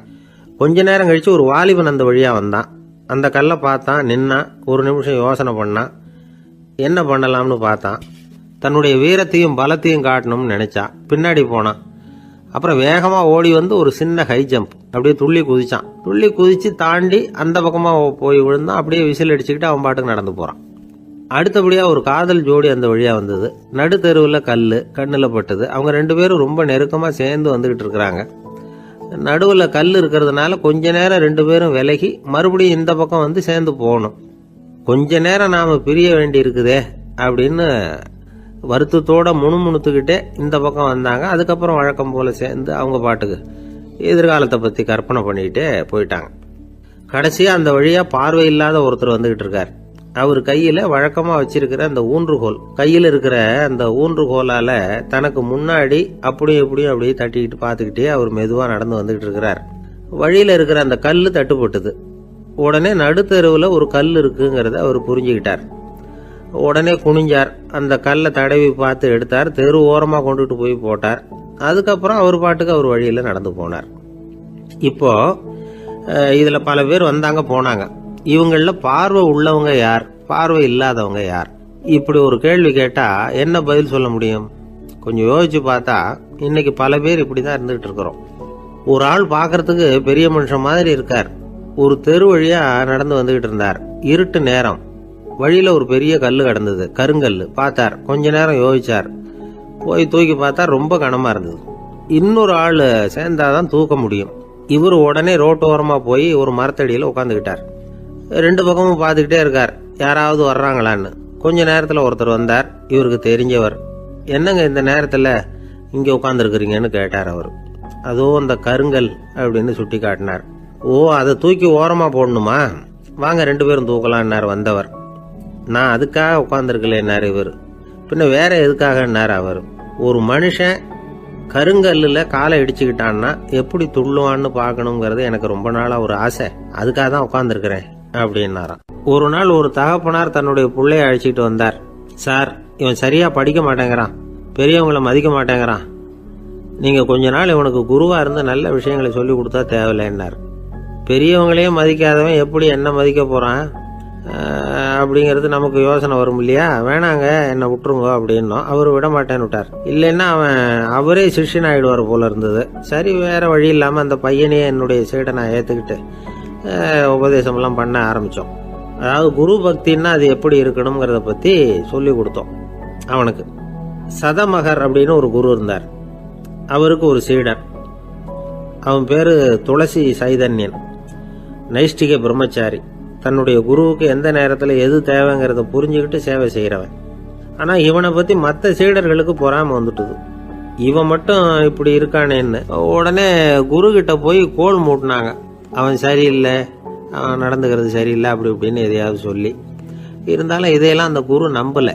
அவருக்கு தெரியும் யார் யார் எப்படின்னு. துளசி சைதன்யன் பெருமையை மற்ற சீடர்களுக்கு உணர்த்தணும் அப்படின்னு நினைச்சார். அதுக்கு ஒரு வழி பண்ணார். ஒரு நாள் சீடர்களை எல்லாம் கூப்பிட்டுக்கிட்டு ஒரு காட்டு வழியாக போய்கிட்டு இருந்தார். அங்கே ஒரு பெரிய மலை அருவி கொட்டிக்கிட்டு இருந்தது. குரு சீடர்கள் பக்கம் திரும்பினார். இந்த மலையின் மேலே இருந்து அந்த படுபாதாளத்தில் குதிக்கிறதுக்கு உங்களில் யார் தயார் அப்படின்னு கேட்டார். ஒரு சீடனும் வாயை திறக்கல, ஒதுங்கி நின்றுக்கிட்டாங்க. பின்னாடி மூட்டை முடிச்சோட வந்துகிட்டு இருந்தான் துளசி சைதன்யன். அவனை பார்த்தார். தப்பாருப்பா, நீ மேலே இருந்து அந்த அருவியில் குதி அப்படின்னார். அப்படியே செய்கிறேன் சுவாமின்னா ஓடி போய் பொத்துன்னு குதிச்சுட்டான். அடுத்த கணமே குருநாதர் தன்னுடைய யோக சக்தியால் பறந்து போய் அவன் கீழே விழுந்துடாம தாங்கி பிடிச்சி கொண்டுகிட்டு வந்துட்டார். மற்ற சீடர்களுக்கெல்லாம் ஒரு மாதிரி ஆயிட்டுது. அடுத்தபடியாக என்ன பண்ணலாம்னு யோசிச்சாங்க இவனை மாட்டி விடுறதுக்கு. ஒரு நாள் வெத்தலை அடிக்கிற ஒரு சின்ன உரலையும் உலக்கையையும் எடுத்து ஒளிய வச்சுட்டாங்க. சதமகர் சன்னியாசி இல்லை, அவர் வெத்தலை போடுவார். பல்லு சரியில்லை, அதனால இடிச்சு தான் வெத்தலையை போடணும். திடீர்னு வெத்தலை பாக்கு கேட்டார். வழக்கமாக உரலில் இடித்து தர்றது தான் துளசியின் பழக்கம். உரலை தேடினா கிடைக்கல, என்ன பண்ணுறது? குரு கேட்டுவிட்டாரே, குரு சேவை தானே முக்கியம். என்ன பண்ணா, வெத்தலை பாக்க தன்னுடைய வாயில் போட்டு முன்னு அதை எடுத்து அவர்கிட்ட கொடுத்துட்டான். குரு எதையோ படிச்சுக்கிட்டே அதை வாங்கி வாயில் போட்டுக்கிட்டார். துளசி, இன்னைக்கு தாம்பூலம் நல்லா இடிக்கப்பட்டிருக்கு, ருசியாக வேற இருக்கு, அதை இடித்த பாத்திரத்தை என் கண்ணால் பார்க்கணும்னு ஆசையாக இருக்குன்னு விட்டார். அதை மட்டும் அனுப்பி போய் நீ வர வேண்டான்னு வேற சொல்லிவிட்டார். இதை கேட்டதும் துளசி தவிச்சு போயிட்டான். இவன் போகாமல் எப்படி வாயை மட்டும் அனுப்பி வைக்க முடியும்? இவன் தவிக்கிறத பார்த்ததும் மற்ற சீடர்களுக்கெல்லாம் மனசுக்குள்ள ரொம்ப சந்தோஷம். துளசி கொஞ்சமும் யோசிக்கல, வாழை எடுத்தான், தன்னுடைய தலையவே அப்படியே அறுத்து வெட்டி எடுத்தான். இன்னொரு சீடங்கிட்ட கொடுத்துட்டான், எடுத்துட்டு போன்னு சொல்லி கொண்டுட்டு போய் குரு முன்னாடி வைக்கிறாங்க. அந்த தலையில வாய் திறந்திருக்கு, வெத்தலை போட்டு முன்னு இருந்தது, தெரிஞ்சு போச்சு, சிவப்பா இருந்தது. அவனுடைய குரு பக்தியை இப்ப எல்லாரும் ஒத்துக்கிட்டாங்க.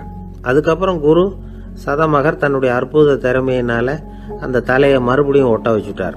துளசிக்கு உயிர் வந்துட்டுது. இப்படி ஒரு பெரிய கதை உண்டு. அதாவது துளசி சைதன்யன் அவனுடைய குரு பக்தி எப்படி அப்படின்னு கேட்டோம்.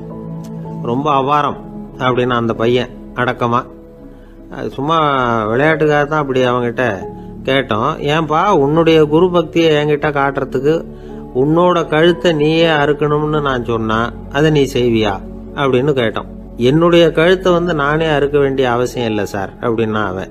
ஏண்டான்னு, அதே காரியத்தை தான் இனிமே நீங்க தினமும் செய்ய போறீங்களே சார் அப்படிங்கிறான். ஆசைப்படுறதுல தப்பு இல்லை, ஆனா அந்த ஆசை தேவைக்கு தகுந்த மாதிரி இருக்கணும். தேவைக்கு மீறிய ஆசைகள் இருக்கு பாருங்க, அது தேவையில்லை. இந்த கருத்தை வலியுறுத்தது மாதிரி ஒரு கதை உண்டு. தேவேந்திரனுக்கு திடீர்னு வீடு கட்டணும்னு ஒரு ஆசை வந்துதான். வீடுன்னா நாம கட்டுற மாதிரி இல்லை. தேவேந்திரன் வீடுன்னா சும்மாவா, ஒரு பிரம்மாண்டமான அரண்மனை கட்டணும். அது மாதிரி இந்த 3 லோகத்திலேயும் ஒரு அரண்மனை கிடையாது அப்படின்னு எல்லாரும் சொல்லணும். இது அவனோட ஆசை. உடனே தேவ தச்சரான விஸ்வகர்மாவை கூப்பிட்டான், உத்தரவு போட்டான். விஸ்வகர்மா தன்னுடைய உதவியாளர்களை எல்லாம் கூப்பிட்டு ஒன்னா சேர்த்துக்கிட்டார். படாத பாடுபட்டு ஒரு பெரிய அரண்மனையை கட்டி முடிச்சார். கட்டி முடிக்க 1000 வருஷம் ஆச்சு. தேவேந்திரன் பார்க்கறான். அவனுக்கு திருப்தி ஏற்படலை. என்னுடைய அந்தஸ்துக்கு இது ரொம்ப சாதாரணமான கட்டிடம், இதை விட இன்னும் பெருசா கட்டு அப்படின்னா. தேவ தச்சர் திணறி போயிட்டார். அவரால் அதுக்கு மேல எதுவும் செய்ய முடியல. என்ன பண்றதுன்னு யோசனை பண்ணார். நேரா நாரதர் காலில் போய் விழுந்தார். நீங்க தான் என்னை இந்த பிரச்சனையிலேருந்து காப்பாற்றணும்னார். நாரதர் யோசனை பண்ணார். சரி, கவலைப்படாதேன்னார். நேரா இந்திரன் கிட்ட போனார். இந்திரன் வந்து நாரதரை பார்த்த உடனே வாங்கன்னு கூட்டிட்டு போய் அரண்மனையை காட்டினான். இது மாதிரி ஒரு அரண்மனையை நீங்க வேற எங்கேயாவது பார்த்துருக்குறீங்களா அப்படின்னு ரொம்ப பெருமையா கேட்டான். நான் பார்த்ததில்ல, ஆனா என்னை விட வயசுல மூத்தவர் மகரிஷி லோமேசர், அவர் ஒருவேளை பார்த்துருக்கிறாரா என்னமோ அப்படின்னார். உடனே அவரை மனசுல நினைச்சு தியானம் பண்ணினார். அடுத்த கணம் லோமேசர் அங்க வந்தார். இடையில ஒரு சின்ன துண்டு, கையில ஒரு கமண்டலம், தலையில ஒரு பாய், அவ்வளவுதான் அவர்கிட்ட இருந்தது. எதுக்காக தலையில இந்த பாய் அப்படின்னு கேட்டான் இந்திரன். என்ன மாதிரி அற்ப ஆயுள் உள்ள ஒரு ஜீவன் தனியா வீடு கட்டிக்கிட்டு திண்டாடணுமா? இந்த பாய் தான் ஒரு வீடு மாதிரி எனக்கு நிழல் கொடுக்குது அப்படின்னார் அவர். என்னது, உங்களுக்கு வந்து அவ்வளவு கொஞ்சமான ஆயுளா அப்படின்னு ஆச்சரியத்தோட கேட்டான் இந்திரன். ஆமா, இதை பாரு, என்னுடைய மார்பில் ஒரு பொற்காசு அளவுக்கு ரோமம் உதிர்ந்துட்டுது. எப்போ என் உடம்புல உள்ள எல்லா ரோமமும் உதிர்ந்துருமோ அப்போ என்னுடைய ஆயுள் முடியும் அப்படின்னார். எப்போ அந்த ரோமங்கள் பூரா உதிரும்னு கேட்டான் இவன். ஒரு பிரம்மா மறைஞ்சதும் ஒரு ரோமம் உதிரும். என் உடம்புல உள்ள ரோமங்களின் எண்ணிக்கை எவ்வளவோ அவ்வளவு பிரம்மாக்கள் தோன்றி அவங்க ஆயுள் முடியும் பொழுது என் உடம்புல உள்ள ரோமங்கள் பூரா உதிரும் அப்படின்னார். அப்படின்னா ஒரு பிரம்மாவோட ஆயுள் எவ்வளவு காலம்னு கேட்டான்.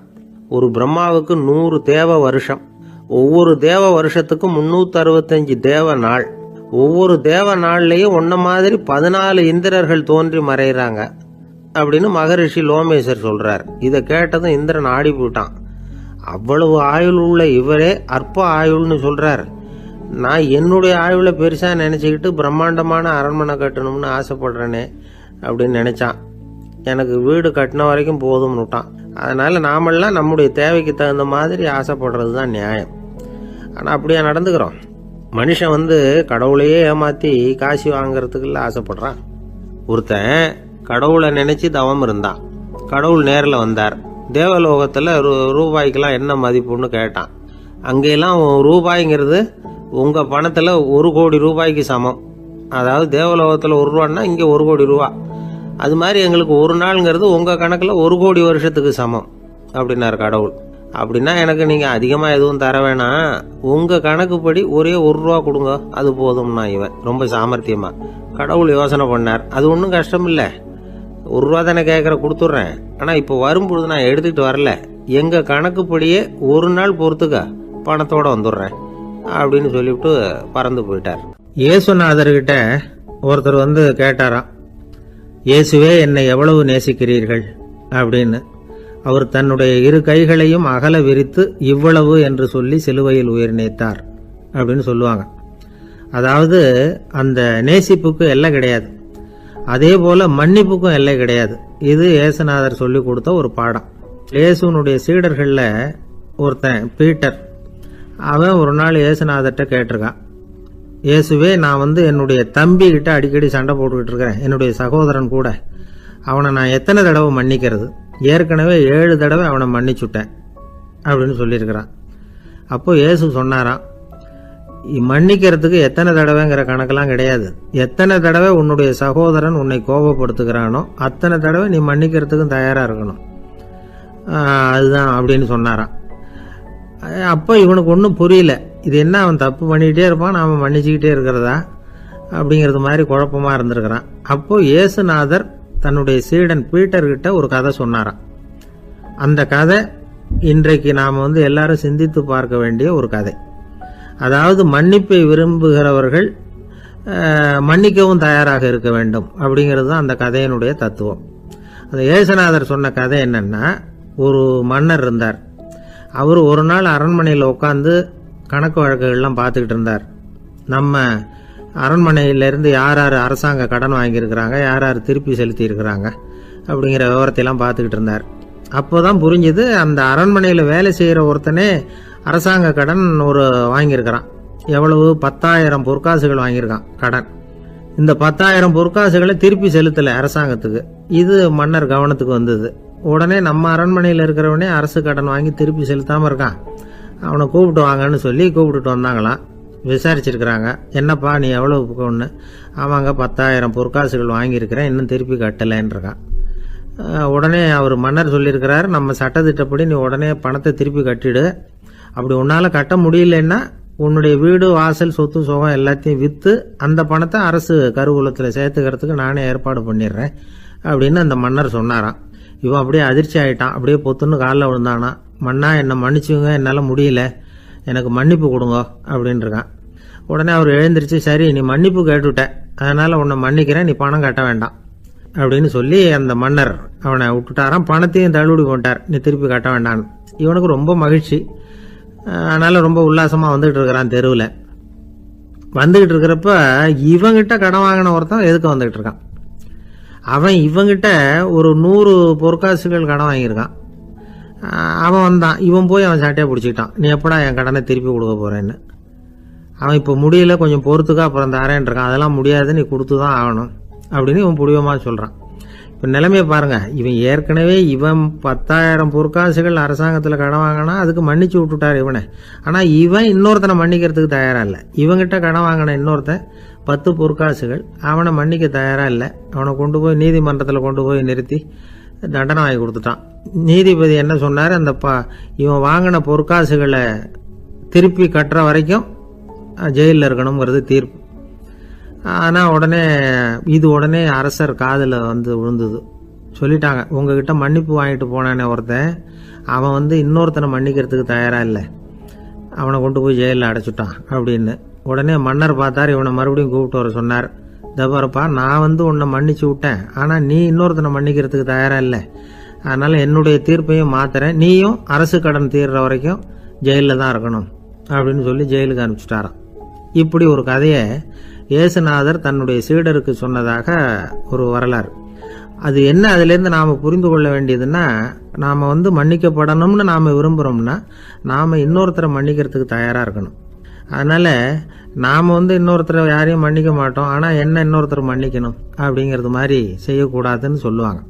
அது மாதிரி நாம் இப்போ இது தப்பாக புரிஞ்சுக்கிறவங்களும் இருக்கிறாங்க. பாவம் மன்னிப்புங்கிறதுலாம் எதுக்குன்னா, அதாவது மறுபடியும் பாவம் செய்யாமல் இருக்கிறதுக்காக தான். அதான் மன்னிக்கிறாரே அப்படிங்கிறதுக்காக மறுபடியும் பாவம் பண்ணிகிட்டு இருக்கிறது இல்லை. அதான் ஒருத்தர் கேட்டாராம், பாவத்திலேருந்து மன்னிப்பு கிடைக்கணும்னா நீ என்ன செய்யணும் அப்படின்னு கேட்டிருக்காரு. அதுக்கு அவன் சொல்லியிருக்கிறான், நான் முதல்ல பாவம் செய்யணும், அப்போ தானே மன்னிப்பு கிடைக்கும் அப்படின்னு நானாம். இப்படிப்பட்டவர்கள் தான் இன்றைக்கி உலகத்தில் அதிகமாக இருக்கிறாங்க.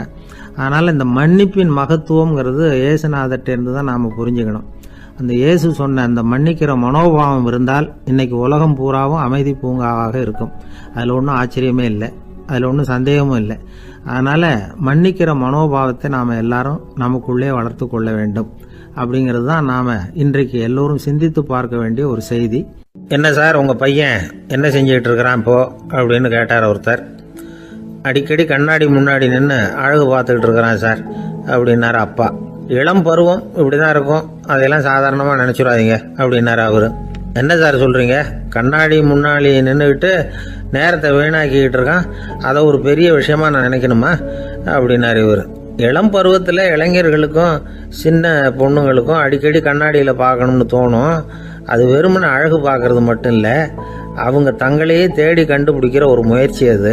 இது ஒரு மனோதத்துவ விளைவு. இது வரைக்கும் சின்ன பிள்ளையா இருந்துட்டோம், இனிமேல் நாமளும் மற்றவங்க மாதிரி மனிதர்கள் தான் அப்படிங்கிற உணர்வு அவங்களுக்கு வருது. தங்களோட முகம் எப்படி இருக்குது, அழகு எப்படி இருக்குது, உடம்பு நேரம் எப்படி இருக்குது, முடி எப்படி இருக்குது அப்படிங்கிறதையெல்லாம் கண்டுபிடிக்கிறாங்க. அதுக்கப்புறம் இன்னொரு ஆணோ பொண்ணோ தன்னை கவனிக்கணும் அப்படின்னு நினைக்கிறாங்க. இதெல்லாம் மனோதத்துவ உண்மைகள், இதெல்லாம் இயற்கை. இதை பார்த்துட்டு பெற்றவங்க பிள்ளைங்க கெட்டு போட்டாங்க அப்படின்னு நினைக்கக்கூடாது, அவங்கள திட்டிகிட்டே இருக்கக்கூடாது. இன்னைக்கு பல குடும்பங்களில் இதுதான் நடந்துகிட்டு இருக்குது. மனுஷ வாழ்க்கையிலேயே இப்படியும் இல்லாத அப்படியும் இல்லாத ஒரு பருவம் இளம் பருவம். 13லேருந்து 19 வயசுக்கு உட்பட்ட ஆண்கள் பெண்கள் இந்த வகையை சேர்ந்தவங்க, டீனேஜ் குரூப். இவங்கள சின்னவங்கன்னு நினச்சிட முடியாது, பெரியவங்கன்னு நினச்சிட முடியாது. இவங்க ரொம்ப சென்சிட்டிவ். சமூகம் நினச்சா இவங்களை நல்லவங்களாகவும் ஆக்கலாம், கெட்டவங்களாகவும் ஆக்கலாம். கொஞ்சம் அக்கறை எடுத்துக்கிட்டால் பெரிய பெரிய மேதைகளையும் விஞ்ஞானிகளையும் உருவாக்கலாம். ஆனால் நடக்கிறது என்ன தெரியுமா, அநேகமாக இவங்களை யாருமே சரியாக புரிஞ்சுக்கிறது இல்லை, இவங்களை சரியாக நடத்துறதும் இல்லை. இது வரைக்கும் நாம் சொல்கிறத கேட்டுக்கிட்டு இருந்தான், இப்போல்லாம் அவன் இஷ்டத்துக்கு நடக்க ஆரம்பிச்சுட்டான் அப்படின்னு வருத்தப்படுற பெற்றோர்கள் அதிகம். இது வருத்தப்படுற விஷயம் இல்லை, சந்தோஷப்பட வேண்டிய விஷயம். உங்கள் புள்ள சொந்தமாக யோசிக்க ஆரம்பிக்கிறதும் நடந்துக்க ஆரம்பிக்கிறதும் ஒரு தப்பான விஷயமா? அவன் கடைசி வரைக்கும் உங்கள் பேச்சையே கேட்டுக்கிட்டு இருக்கணுங்கிறது என்ன நியாயம்? இன்னைக்கு இளைஞர்களை பெரியவங்க தப்பாக புரிஞ்சுக்கிட்டு தவறாக நடத்துறதுனால தான் அவங்களுக்கு வெறுப்பு, எரிச்சல், மனக்கசப்பு எல்லாம் உண்டாகுது. பெற்றவங்க சரியாக மதிக்கிறது இல்லை அப்படிங்கிற ஒரே காரணத்தினாலேயே வீணாக போகிற பிள்ளைங்க இன்னைக்கு அதிகம். சரி, பெற்றவங்களுக்கு இன்னைக்கு என்னதான் புத்தி சொல்ல வர்றீங்க அப்படின்னு கேட்குறீங்களா? நாம் எதையும் சொல்ல வரல. ஆனால் அது சம்பந்தமான சில நிபுணர்கள் சொல்லியிருக்கிறத உங்கள் காதில் போட்டு வைக்கலாம். அது என்னன்னா, பிள்ளைங்க கிட்ட அன்பு செலுத்துங்க. குழந்தையா இருந்தப்போ எவ்வளவு பாசமாக இருந்தீங்க, வளர வளர அதை ஏன் குறைச்சிக்கிறீங்க? பெற்றவங்களின் அன்பான வார்த்தைகளுக்கு ஏங்குறவங்க தான் இன்றைய இளைஞர்கள். அவங்க எதை சொன்னாலும் அதை அக்கறையாக காது கொடுத்து கேளுங்க, அலட்சியப்படுத்தாதீங்க. அவங்க விரும்புறது உங்ககிட்ட இருந்து ஒரு மதிப்பு, மரியாதை, அங்கீகாரம், இவ்வளவுதான். அவங்க அவங்களாவே முடிவுகள் எடுக்கட்டும், அதுக்கு நீங்கள் உதவியா இருங்க, அது போதும். மற்றவங்க முன்னாடி, முக்கியமாக அவங்க நண்பர்கள் முன்னாடி அவங்கள பற்றி மட்டமாக பேசாதீங்க. அவங்கக்கிட்ட பொய் சொல்லக்கூடாது. நீங்கள் சொன்னது பொய்ன்னு தெரிஞ்சு போச்சுன்னா உங்கள் பேரில் அவங்களுக்கு இருக்கிற மதிப்பு போயிடும், நம்பிக்கை போயிடும். அவங்களுக்கு முன்னாடி நீங்கள் சண்டை போடக்கூடாது. உங்கள் பிள்ளைய எப்பவும் இன்னொரு பிள்ளையோட ஒப்பிட்டு பேசுகிற வேலையே வேணாம். கூட பிறந்த மற்றவங்களோட கூட ஒப்பிடக்கூடாது. இப்படி செஞ்சால் அவன் உங்ககிட்டையும் பிரியமாக இருக்க மாட்டான், அவங்ககிட்டையும் பிரியமாக இருக்க மாட்டான். புள்ள எங்கே போகிறான், என்ன பண்ணுறான் அப்படின்னுலாம் துப்பறிஞ்சிக்கிட்டு இருக்கக்கூடாது. இளைஞர்கள் தனிமையை விரும்புகிறவங்க. அவங்கள பெட்டியில் வச்சு மூடி பாதுகாக்கணும்னு நினைக்கக்கூடாது. அவங்கள எப்படி பாதுகாக்கிறது அப்படிங்கிறது அவங்களுக்கே தெரியும். உங்கள் புள்ள எப்படி நடந்துக்கணும்னு நீங்கள் எதிர்பார்க்குறீங்களோ அது மாதிரி நீங்கள் நடந்து காட்டுங்க, அது போதும். ஒரு வீட்டில் அப்பாவும் அம்மாவும் பேசிக்கிட்டு இருக்கிறாங்க. என்னங்க, நம்ம பொண்ணு பெரியவளாயிட்டா, அடிக்கடி கண்ணாடி முன்னாடி போய் நின்றுக்கிட்டு இருக்கிறா, சீக்கிரமாக ஒரு பையனை பார்த்து கல்யாணத்தை முடிக்காமல் இப்படி மசன்னு கல் மாதிரி உட்காந்துருக்குறீங்களே அப்படின்னு சத்தம் போட்டாங்க அந்த அம்மா. அவசரப்படாத, பார்க்கறதுக்கு கண்ணுக்கு அழகா லட்சணமா புத்திசாலியா ஒரு பையன் கிடைக்க வேணாமா, அதுதான் பார்த்துக்கிட்டு இருக்கிறேன் அப்படின்னாரு அப்பா. இதுக்கு அந்த அம்மா சொல்றாங்க, எங்க அப்பா இப்படியெல்லாம் நினைச்சுக்கிட்டு இருந்திருந்தா எனக்கு கல்யாணமே ஆயிருக்காது தெரியுமா அப்படின்னாங்களாம். ஒரு வயசான அம்மா தெரு வழியா போயிட்டு இருந்தாங்க. அவங்க கையில் எண்ணத்தையோ வச்சுக்கிட்டு அதை அடிக்கடி பார்த்துக்கிட்டே இருந்தாங்க. ஒருத்தன் மெதுவாக அவங்கக்கிட்ட போய் கையில் இருக்கிறது என்ன அப்படின்னு எட்டி பார்த்தா அவங்க கையில் 4 பல்லு இருந்துதான். இவன் ஆச்சரியமாக அந்த அம்மாவை பார்த்தான். ஏம்மா, உனக்கு என்ன பைத்தியமா, ஏது இந்த பல்லு, இதை என்னத்துக்காக கையில் வச்சுக்கிட்டு அலைஞ்சிக்கிட்டு இருக்கிற அப்படின்னு கேட்டிருக்கான். அதுக்கு அந்த அம்மா விவரம் சொல்ல ஆரம்பித்தாங்களாம். இதை பாருப்பா, எனக்கு ஒரு மகன் இருந்தான், அவனை ரொம்ப செல்லமாக வளர்த்தேன். அவனை தரையிலேயே நடக்க விடுறதில்ல, எப்பவும் தூக்கி வச்சுக்கிட்டு இருப்பேன். அவன் நல்லா பெரியவனாகி பள்ளிக்கூடம் போகிறப்ப கூட அவன் புஸ்தக மூட்டையை நான் தான் சுமந்துக்கிட்டு போவேன். பார்க்குறவங்க கூட கேலி பண்ணுவாங்க, ஏம்மா படிக்க போகிறது நீயா உன் பிள்ளையான்னு கேட்பாங்க. அவன் இன்னைக்கு எவ்வளவோ பெரிய மனுஷன் ஆகிட்டான், வெளிநாட்டில் பெரிய உத்தியோகத்தில் இருக்கான். சமீபத்தில் இங்கே வந்துட்டு போனான். ஒரு நாள் ஏதோ கோபத்தில் என்ன அரைஞ்சுட்டான். அப்போ இந்த 4 பல்லும் கீழே விழுந்துட்டுது. இன்னமும் கூட விழுந்திருக்கும், ஆனால் பல்லு தான் இல்லை. என் புள்ள அரைஞ்சதுனால விழுந்த பல்லு இல்லையா அது, அதனால் இதை எப்பவும் என் கையிலேயே வச்சுக்கிட்டு ஆசையோடு பார்த்துக்கிட்டு இருக்கிறேன். அவன் தான் வெளிநாட்டுக்கு போட்டான், அவனை பார்க்க முடியாத ஏக்கத்தை நான் இந்த பல்லை பார்த்து போக்கிக்கிறேன் அப்படின்னு நாங்களாம் அந்த அம்மா. இந்த கதை எதுக்காகன்னா, தாய் அன்பு அப்படிங்கிறது எப்படிப்பட்டதுங்கிறத புரிஞ்சுக்கிறதுக்காக. கல்யாணம் ஆனதுக்கு அப்புறம் தாயை மறந்து விடுறவங்க எத்தனை பேர் இந்த உலகத்தில், அவங்க காதில் வேணுங்கிறதுக்காக தான் இந்த தகவல். ஆனால் ஒரு விஷயம் மட்டும் நல்லா புரிஞ்சுக்கணும், தாயை மதிக்க தெரிஞ்சவங்க தான் இன்றைக்கி வாழ்க்கையில் எல்லா விதத்துலேயும் முன்னுக்கு வந்திருக்கிறாங்க. வேணும்னா விசாரித்து பார்த்துக்குங்க. இன்னொரு அம்மா இருந்தாங்க. அவங்க தினமும் ஒரு கோயிலுக்கு வருவாங்க. சாமியை பார்த்து, கடவுளே நான் இறந்து போனால் நரகத்துக்கு போகணும் அப்படின்னு வேண்டிக்குவாங்களாம். எல்லாரும் சொர்க்கத்துக்கு போகணும்னு தானே கடவுள்கிட்ட வேண்டிக்குவாங்க. இந்த அம்மா தினம் நான் நரகத்துக்கு போகணும் அப்படின்னு வேண்டிக்கிறாங்க. அங்கேருந்து அர்ச்சகருக்கு இது சந்தேகம். ஒரு நாள் அதை நேரடியாகவே அவங்கக்கிட்ட கேட்டுவிட்டார். அதுக்கு அந்த அம்மா பதில் சொன்னாங்களாம், ஐயா, எனக்கு கல்யாணம் ஆகி ரொம்ப நாள் வரைக்கும் குழந்தை பாக்கியம் இல்லாமல் இருந்தது. கோயில் குளம் எல்லாம் சுற்றி வந்தேன். ரொம்ப நாள் கழித்து ஒரு குழந்தை பிறந்தது, ஆண் குழந்தை. அவனை நான் ரொம்ப செல்லம் கொடுத்து வளர்த்தேன். அதோட விளைவு என்ன ஆச்சுன்னா, அவன் ரொம்ப மோசமாக ஆயிட்டான். கெட்ட பழக்க வழக்கம்லாம் கற்றுக்கிட்டான். அவன் இறந்து போனால் நிச்சயம் அவனுக்கு நரகம்தான் கிடைக்கும். அந்த அளவுக்கு கெட்டவன் அவன். அப்படிப்பட்ட காரியங்கள்லாம் பண்ணிகிட்டு இருக்கான், எனக்கு தெரியும். இவனுக்காக நரகத்தில் கூட யாரும் தயவு காட்ட மாட்டாங்க, தாட்சண்யம் காட்ட மாட்டாங்க. அதனால் இவனுக்கு முந்தி நான் இறந்து நரகத்துக்கு போயிட்டா அங்கே இவனை கவனிச்சிக்கலாமே, இவனுக்கு பணிவிடை செய்யலாமேன்னு பார்க்குறேன் அப்படின்னு நாங்களாம். அதனால தான் நான் நரகத்துக்கு போகணும்னு தினம் ஆண்டவனை வேண்டிகிட்டு இருக்கிறேன் அப்படின்னு கண்கலங்கி அந்த அம்மா சொன்னாங்களாம். அதுதான் தாய் உள்ளம்ங்கிறது. தாயின் பெருமையை சரியாக உணர்ந்துட்டா அவங்களுக்கு எப்பவும் எந்த கஷ்டமும் வராது. இது ஏதோ உபதேசத்துக்காக சொல்கிற வார்த்தை இல்லை, உண்மையான வார்த்தை. இந்த விவரத்தையெல்லாம் நண்பர் ஒருத்தர்கிட்ட சொல்லிகிட்டு இருந்தேன். அவர் கொஞ்ச நாள் கழித்து என்னை தேடி வந்தார். அவர் கையிலேயே 4 பல்லு வச்சுருந்தார். என்னங்க ஆச்சு, ஏதுங்க அந்த பல்லு அப்படின்னு விசாரித்தோம். உங்கள் உபதேசத்தை கேட்டுட்டு இந்த உலகத்தில் எல்லாரையும் தாயாக நினைக்க ஆரம்பிச்சிட்டேன். ஒரு அம்மாவை கடத்தரில் பார்த்து தாயேன்னு கூப்பிட்டேன். அவங்க உடனே பலார்னு என்னை அரைஞ்சிட்டாங்க. பல்லு விழுந்துட்டுது. அதை தான் பொறுக்கி எடுத்துக்கிட்டு நேராக உங்களை தேடி வந்துக்கிட்டு இருக்கிறேன்னார். தாயேன்னு தானே கூப்பிட்டீங்க, அதுக்கு ஏன் அரைஞ்சாங்க அப்படின்னு கேட்டோம். நான் தாயேன்னு கூப்பிட்டது அவங்க காதில் நாயேன்னு விழுந்துட்டு தான், அதுதான் அப்படி ஆயிட்டுது அப்படின்னார். ஒரு ஆஃபீஸில் வேலை பார்க்குற ஒருத்தர் ஏதோ தப்பு பண்ணிவிட்டார். உடனே மேல் அதிகாரி அவரை கூப்பிட்டு அனுப்புனார். நீ செஞ்சது தப்புன்னார் கோபமாக. இது ஒரு ரகம். சில அதிகாரிகள் இப்படி நீங்கள் செஞ்சது தப்புன்னு சொல்கிறதில்ல, நீங்கள் செஞ்சது சரி அப்படின்னு சொல்கிறதில்ல.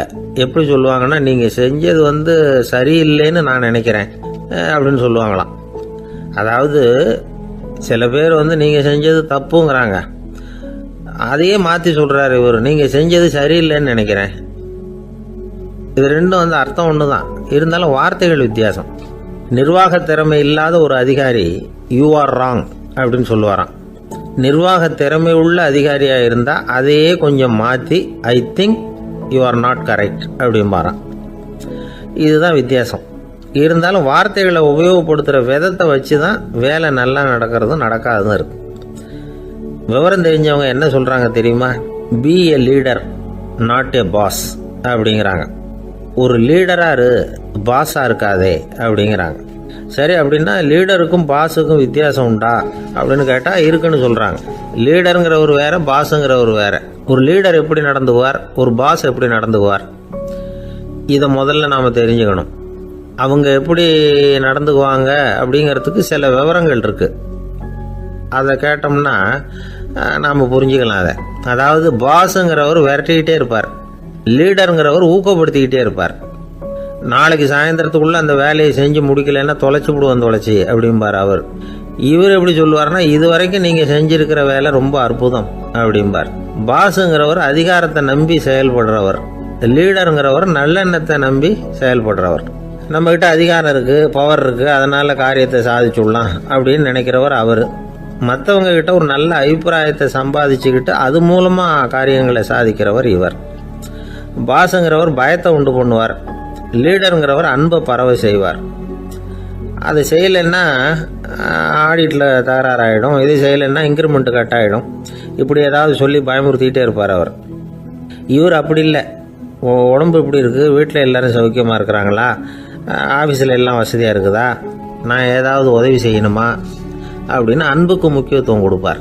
பாஸுங்கிறவர் எதுக்கு எடுத்தாலும் நான் சொல்லிகிட்டு இருப்பார், லீடருங்கிறவர் நாமன்னு சொல்லிகிட்டு இருப்பார். பாஸுங்கிறவர் தப்புக்கு காரணம் யாருன்னு பார்ப்பார், லீடருங்கிறவர் தப்பு என்னன்னு பார்ப்பார். இதுதான் ரெண்டு பேருக்கு வித்தியாசம். The boss shows who is wrong, the leader shows what is wrong அப்படின்னு சொல்லுவாங்க. இந்த காரியம் எப்படி செய்யப்பட்டிருக்கு அப்படின்னு தெரிஞ்சுக்கிறவர் பாஸ். இந்த காரியத்தை எப்படி செய்யணும்னு செஞ்சு காட்டுறவர் லீடர். பாஸுங்கிறவர் பணியாளர்களை திட்டுவார், லீடர் மரியாதைக்குரியவராக நடத்துவார், அதுக்குரியவராக அவர் நடந்துக்குவார். செய்கிற வேலையை ஒரு சுமையாக நினைக்க வைக்கிறவர் பாஸ், செய்கிற வேலையை ஒரு சந்தோஷமாக ஆக்கிறவர் லீடர். ஒரு முதலாளியாக இருக்கிறவர் அல்லது ஒரு நிர்வாகியாக இருக்கிறவர் இது மாதிரியான நுணுக்கங்களையெல்லாம் தெரிஞ்சு வச்சுக்கிறது நல்லது. ஒரு பாஸ் இருக்கார், அவர் ஒரு நாள் ரொம்ப பெருமையாக தன்னோட ஆஃபீஸை பற்றி பேசிக்கிட்டு இருந்தார். எனக்கு கீழே 200 பேர் வேலை செய்கிறாங்க சார், நான் ஒரு கோடு கிழிச்சா அவங்க அதை தாண்டாத அளவுக்கு நான் நடந்துக்கிறேன் சார் அப்படின்னார் அவர். அது எப்படி முடியுது உங்களால் அப்படின்னு கேட்டோம். நான் கோடே கிழிக்கிறதில்ல சார் அப்படின்னார். ஒருத்தர் மனசில் நிம்மதி இல்லாமல் உட்காந்துருந்தார். என்ன சார் விஷயம் அப்படின்னு விசாரித்தேன். அகலக்கால் வச்சுட்டேன், அதுதான் அவதிப்படுறேன்னார். விவரமாக சொல்லுங்கன்னு. வீடு கட்டணும்னு ஆரம்பித்தேன், வேலை பாதியிலேயே நிற்கிது, கையில் பணம் இல்லை அப்படின்னார். இது மாதிரி ஆசாமிகள் பல பேரை நீங்கள் பார்த்துருக்கலாம். இவங்கெல்லாம் சுலபமாக மன அழுத்தத்துக்கு ஆளாயிடுறாங்க. மன உளைச்சல், அதாவது ஸ்ட்ரெஸ் அப்படின்னு சொல்கிறோமே, அதுக்கு அடிப்படையான சில காரணங்கள் உண்டு. அதாவது மிகையாக திட்டமிடுதல் அப்படிங்கிறதும் ஒரு முக்கியமான காரணம். நடைமுறை சாத்தியம் என்னங்கிறத மனசில் வச்சுக்கிட்டு எந்த திட்டத்தையும் தீட்டணும், அப்போ தான் அது சரியாக வரும். ரெண்டாவது காரணம் என்ன தெரியுமா? ஒரே நேரத்தில் பல்வேறு செயல்களில் ஈடுபடுறது. தொலைபேசியில் பேசிக்கிட்டே கையில் இருக்கிற கடிதத்தை படிச்சுக்கிட்டே எதிரில் உட்காந்துக்கிட்டு இருக்கிறவருக்கும் அப்பப்போ பதில் சொல்லிக்கிட்டு மனசில் பல்வேறு சிந்தனைகளை அப்படியே ஓட விட்டுக்கிட்டு இருக்கிறது, இதுவும் மன அழுத்தத்தை உண்டாக்குது. மூணாவது காரணம், எதிலேயும் வெற்றி மட்டும் எதிர்பார்க்குற ஒருதலை பட்சமான ஆர்வம். நாம் தொட்டதெல்லாம் வெற்றியாகவே முடியணும் அப்படின்னு எதிர்பார்க்குறவங்க ஏதாவது ஒன்றில் தோல்வியை கண்டால் தோண்டு போயிடுறாங்க. எப்படியும் முடியலாம்ங்கிற எண்ணம் ஏற்கனவே நமக்குள்ளே இருந்துட்டுதுன்னா அந்த அவஸ்தை வராது. அதனால் அதுவும் நம்ம வளர்த்து கொள்ள வேண்டிய ஒரு குணம். மன உளைச்சல் ஏற்படுறதுக்கு இன்னொரு காரணம், எதையும் வேகமாக செஞ்சுடணும் அப்படிங்கிற துடிப்பு. அந்த துடிப்பே மனசை அழுத்த ஆரம்பிச்சிடும். எந்த ஒரு காரியத்திலையும் தாமதமோ இடையூறோ ஏற்பட்டால் அதை பொறுத்துக்கிற மனப்போக்கம் வேணும். அது இல்லாதவங்க அழுத்தத்துக்கு ஆளாயிடுறாங்க. சில பேர் வேலைன்னு எந்த நேரம் பார்த்தாலும் வேலையே கதின்னு கிடப்பாங்க. பொழுதுபோக்குக்கோ உடற்பயிற்சிக்கோ குடும்பத்தில் உள்ளவங்க அல்லது நண்பர்கள் கூட கலந்துரையாடவோ கொஞ்சம் கூட நேரம் ஒதுக்க மாட்டாங்க. இந்த சுபாவம் மன அழுத்தத்தை உண்டு பண்ணும். இதையெல்லாம் புரிஞ்சுக்கிட்டு அதிலிருந்து விடுபடுறது எப்படின்னு யோசிக்கணும். வல்லுநர்கள் இது தொடர்பாக சில யோசனைகளை சொல்லி வச்சிருக்கிறாங்க. அது என்னன்னா, வாழ்க்கைங்கிறது பிரச்சனைகளால் பின்னப்பட்ட ஒன்று. அது எப்போவுமே முடிவடையாத ஒரு தொடர்கதை அப்படிங்கிறத முதல்ல நாம் புரிஞ்சுக்கணும்.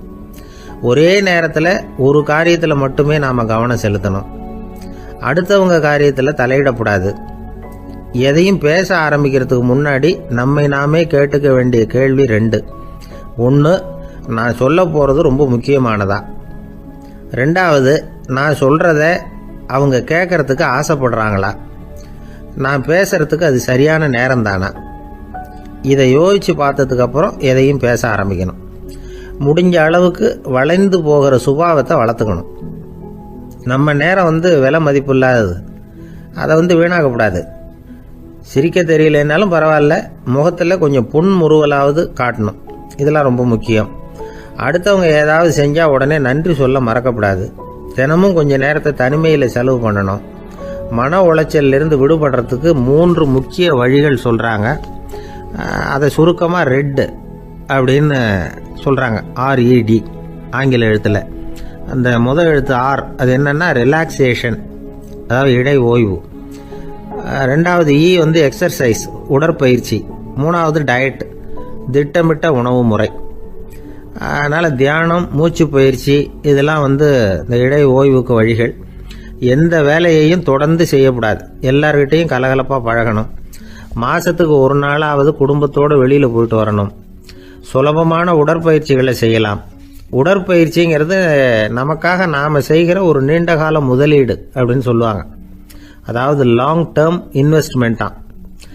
அளவோடு சாப்பிட்ணும், மெதுவாக சாப்பிட்ணும். இதெல்லாம் கொஞ்சம் மனசில் வச்சுக்கிட்டு நடந்துக்கிட்டால் மகிழ்ச்சியாக வாழலாம். சில பேர் சாப்பாட்டு விஷயத்தில் ரொம்ப அக்கறை எடுத்துக்கிறது உண்டு. ஒரு குண்டு ஆசாமி சாப்பிட உக்காந்தார். முதல்ல ஒரு மாத்திரை சாப்பிட்டார். எதுக்குன்னு கேட்டோம். பசி எடுக்கிறதுக்குன்னார். சாப்பிட்டு முடித்தார். பிறகு மறுபடியும் ஒரு மாத்திரை சாப்பிட்டார். இது எதுக்குன்னு கேட்டோம். சாப்பிட்டது ஜீரணமாகறதுக்கு அப்படின்னார். என் நண்பர் ஒருத்தர் ஆழ்ந்த சிந்தனையில் இருந்தார். என்ன யோசனை பண்ணுறீங்கன்னு கேட்டேன். தலைவர் ஆகணும்னு பார்க்குறேன், அதுதான் என்ன வழின்னு யோசிச்சுக்கிட்டு இருக்கேன்னார். நான் கூட அது மாதிரி யோசித்து பார்த்தேன். அதுக்கப்புறம் அந்த யோசனையை கை விட்டுட்டேன் அப்படின்னோம். ஏன்னு கேட்டார். அதுக்கான தகுதிகள் நமக்கு இல்லைங்கிறது புரியுது. அது நமக்கு புரியறத விட நம்ம விட மற்றவங்களுக்கு நல்லா புரிஞ்சு போச்சு. அதனால் பேசாமல் கம்முன்னு இருந்துடுறது தான் நல்லது அப்படின்னோம். தலைவர் ஆகிறதுக்கு தகுதிகள் வேற உண்டோ அப்படின்னு கேட்டார். அவர் யதார்த்தமாக தான் கேட்குறார். நாங்கள் உடனே எங்ககிட்ட இருந்த ஒரு புத்தகத்தை எடுத்து அவர்கிட்ட கொடுத்தோம். படித்து பாருங்கன்னு. தலைவர் ஆகிறதுக்கு என்ன வழி அப்படிங்கிறத பற்றி அதில் போட்டிருக்கிறாங்க. முதல் வழி என்ன தெரியுமா? ஒரு 4 பேர் முன்னாடி இல்லைன்னா ஒரு கூட்டத்துக்கு முன்னாடி நீங்கள் பேச போகிறீங்க.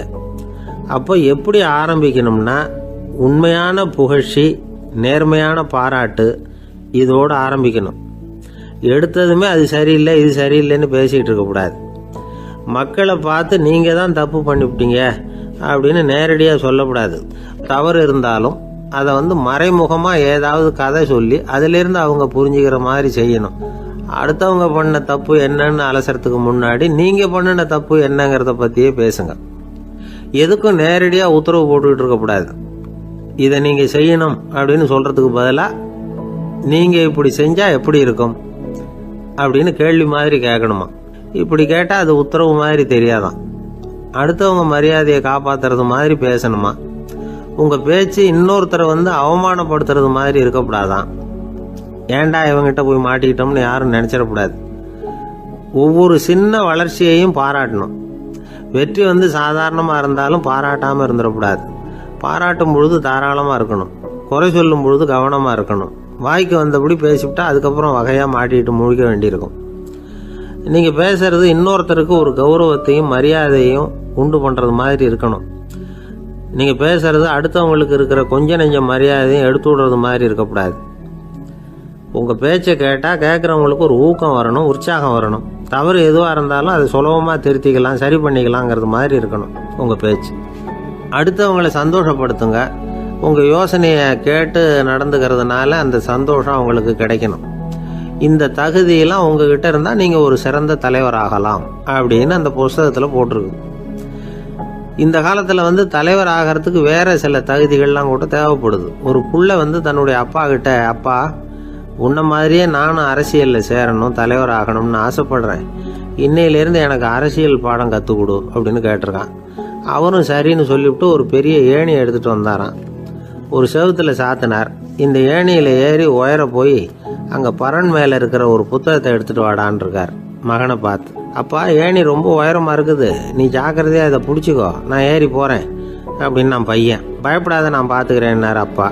பையன் ஏணியில் ஏறினா உச்சிக்கு போனதும் அப்பா கையை எடுத்துட்டார். ஏணி அப்படியே சரிஞ்சுட்டுது. பையன் பொத்துன்னு கீழே விழுந்துட்டான். இடுப்பு பிடிச்சிக்கிட்டே எழுந்திரிச்சான்.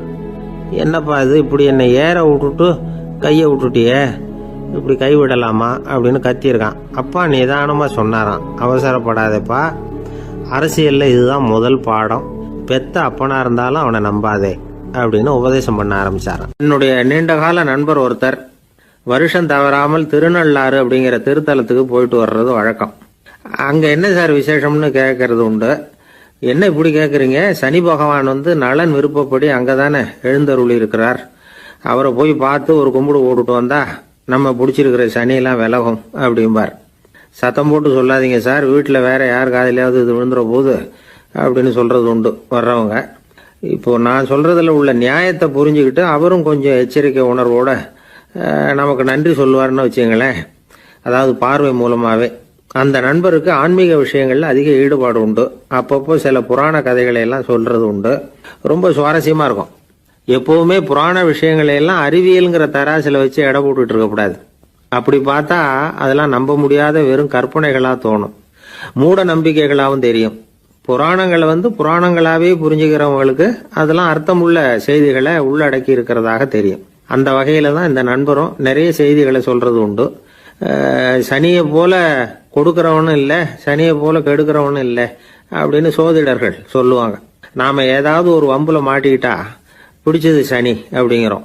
ராவணன் எப்பேற்பட்ட வீரன், அவனே சனி பார்வைப்பட்டது தானே சங்கடப்பட ஆரம்பிச்சான் அப்படின்னார் நண்பர். அது எப்படிங்கன்னு கேட்டேன். அவர் சொல்ல ஆரம்பிச்சார், இந்த ராவணன் இருக்கானே நவ கிரகங்களையும் பிடிச்சி கொண்டுட்டு தன்னுடைய சிம்மாசனத்துல அப்படியே படிகளா போட்டு வச்சுட்டானா, ஒவ்வொரு படியா. பாவம் அந்த 9 தேவதைகளும் ஒவ்வொரு படியா குப்புற கிடக்குறாங்க. நவக்கிரகம் நம்மளை ஆட்டி படைக்குதுன்னு நாம சொல்லிட்டு இருக்கிறோம். ஆனா அந்த நவக்கிரகங்களை ராவணன் எப்படி வச்சிருந்தான் பாருங்க. எல்லாரையும் சிம்மாசனத்துக்கு பக்கத்துல படிப்படியா போட்டு வச்சிருக்கிறான். காலை அது மேல வச்சுதான் ஏறி போகணும். வேற வழி இல்லாம எல்லாரும் குப்புற விழுந்து கிடக்குறாங்க. ராவணன் ஒவ்வொரு தடவையும் இவங்க முதுகுல அடி வச்சு ஏறி தான் அந்த சிம்மாசனத்துக்கு போறது வழக்கம். இப்படி நடந்துகிட்டு இருக்கிறது நாரதர் கண்ணுல போட்டுட்டு தான். அவர் சும்மா இருப்பாரா? யோசனை பண்ணார் என்ன செய்யலாம் அப்படின்னு. ஒரு முடிவு பண்ணிட்டு நேரா ராவணன் கிட்ட போனாராம். ராவணா, நீ நவக்கிரகங்களை பிடிச்சி கொண்டாந்து உன்னுடைய சிம்மாசனத்துக்கு படிகளா போட்டு வச்சிருக்கிற, அது உன்னுடைய வீரத்தை காட்டுது.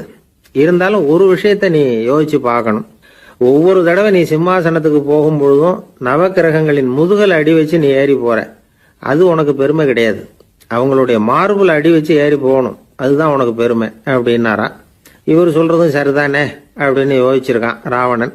உடனே குப்புற கிடந்த நவக்கிரகங்களை திருப்பி மல்லாக்க போட்டான். அவங்க மார்புல அடி வச்சு மேலே ஏறி சிம்மாசனத்துக்கு போனானா. அப்படி போயிட்டு இருக்கும் பொழுது சனி பகவானின் பார்வை அவன் மேல பட்டுதான். அவ்வளவுதான். என்னாச்சு தெரியுமா? சூர்பனகை தேடி வந்தா. சீதையோட அழகை பத்தி தன்னுடைய அண்ணங்கிட்ட சொல்ல ஆரம்பிச்சுட்டா. விவகாரம் ஆரம்பமாயிட்டது. அதுதான் சனியனுடைய வேலை அப்படின்னு சொல்லி இந்த கதையை சொல்லி முடிச்சார் என்னுடைய நண்பர். ஆக சனியின் பார்வை நம்ம மேல படாம பாத்துக்கிறது தான் நல்லதுங்கிறீங்க அப்படின்னு. ஆமா சார், இப்ப கூட நான் உங்க வீட்டுக்கு வந்திருக்கிறதே ஒருத்தருடைய பார்வை என் மேல படக்கூடாதுங்கிறதுக்காகத்தான் அப்படின்னார். யாருங்க அதுன்னு என்னுடைய மாமனார் சார். அவசரத்துக்கு அவர்கிட்ட கொஞ்சம் கடன் வாங்கிவிட்டேன். நம்ம மாப்பிள்ளை தானேன்னு சொல்லி அவரு விட்டு கொடுக்கறதுக்கு தயாரா இல்லை. இன்னைக்கு இப்ப அவர் எங்க வீட்டுக்கு வரக்கூடிய நேரம், அதுதான் அவர் பார்வையிலிருந்து படாம தப்பிக்கலாங்கிறதுக்காக இங்க வந்துட்டேன் அப்படின்னார். பார்வை படணும்னு இருந்தா பட்டுத்தான் தீரும் போல இருக்கு அப்படின்னா. என்ன சார் சொல்றீங்கன்னார் ஒன்னும் புரியாம. நீங்க இங்கதான் வருவீங்கன்னு அவருக்கு ஏற்கனவே தெரியும் போல இருக்கு. அதனால உங்களுக்கு முன்னாடியே உங்க மாமனார் இங்க வந்துட்டார். அதுவும் அந்த பீரோவுக்கு பக்கத்துல தான் பின்னாடி மறைஞ்சு நின்றுட்டு இருக்கிறார் அப்படின்னு. ஒரு பள்ளிக்கூடம், அதுல வசதியான வீட்டுக்குள்ள ஒருத்தன் படிச்சுக்கிட்டு இருந்தான். இன்னொரு ஏழை பையனும் அங்க படிச்சுக்கிட்டு இருக்கிறான். இவங்க 2 பேரும் ஒரே தெருவுல தான் இருக்கிறாங்க. பணக்கார வீட்டு பையன் பங்களாவில் இருந்தான். அவனுக்கு வேலை செய்யறதுக்காக சில வேலை ஆட்கள் உண்டு. அதனால அவன் நல்லா சாப்பிடுவான், தூங்குவான்.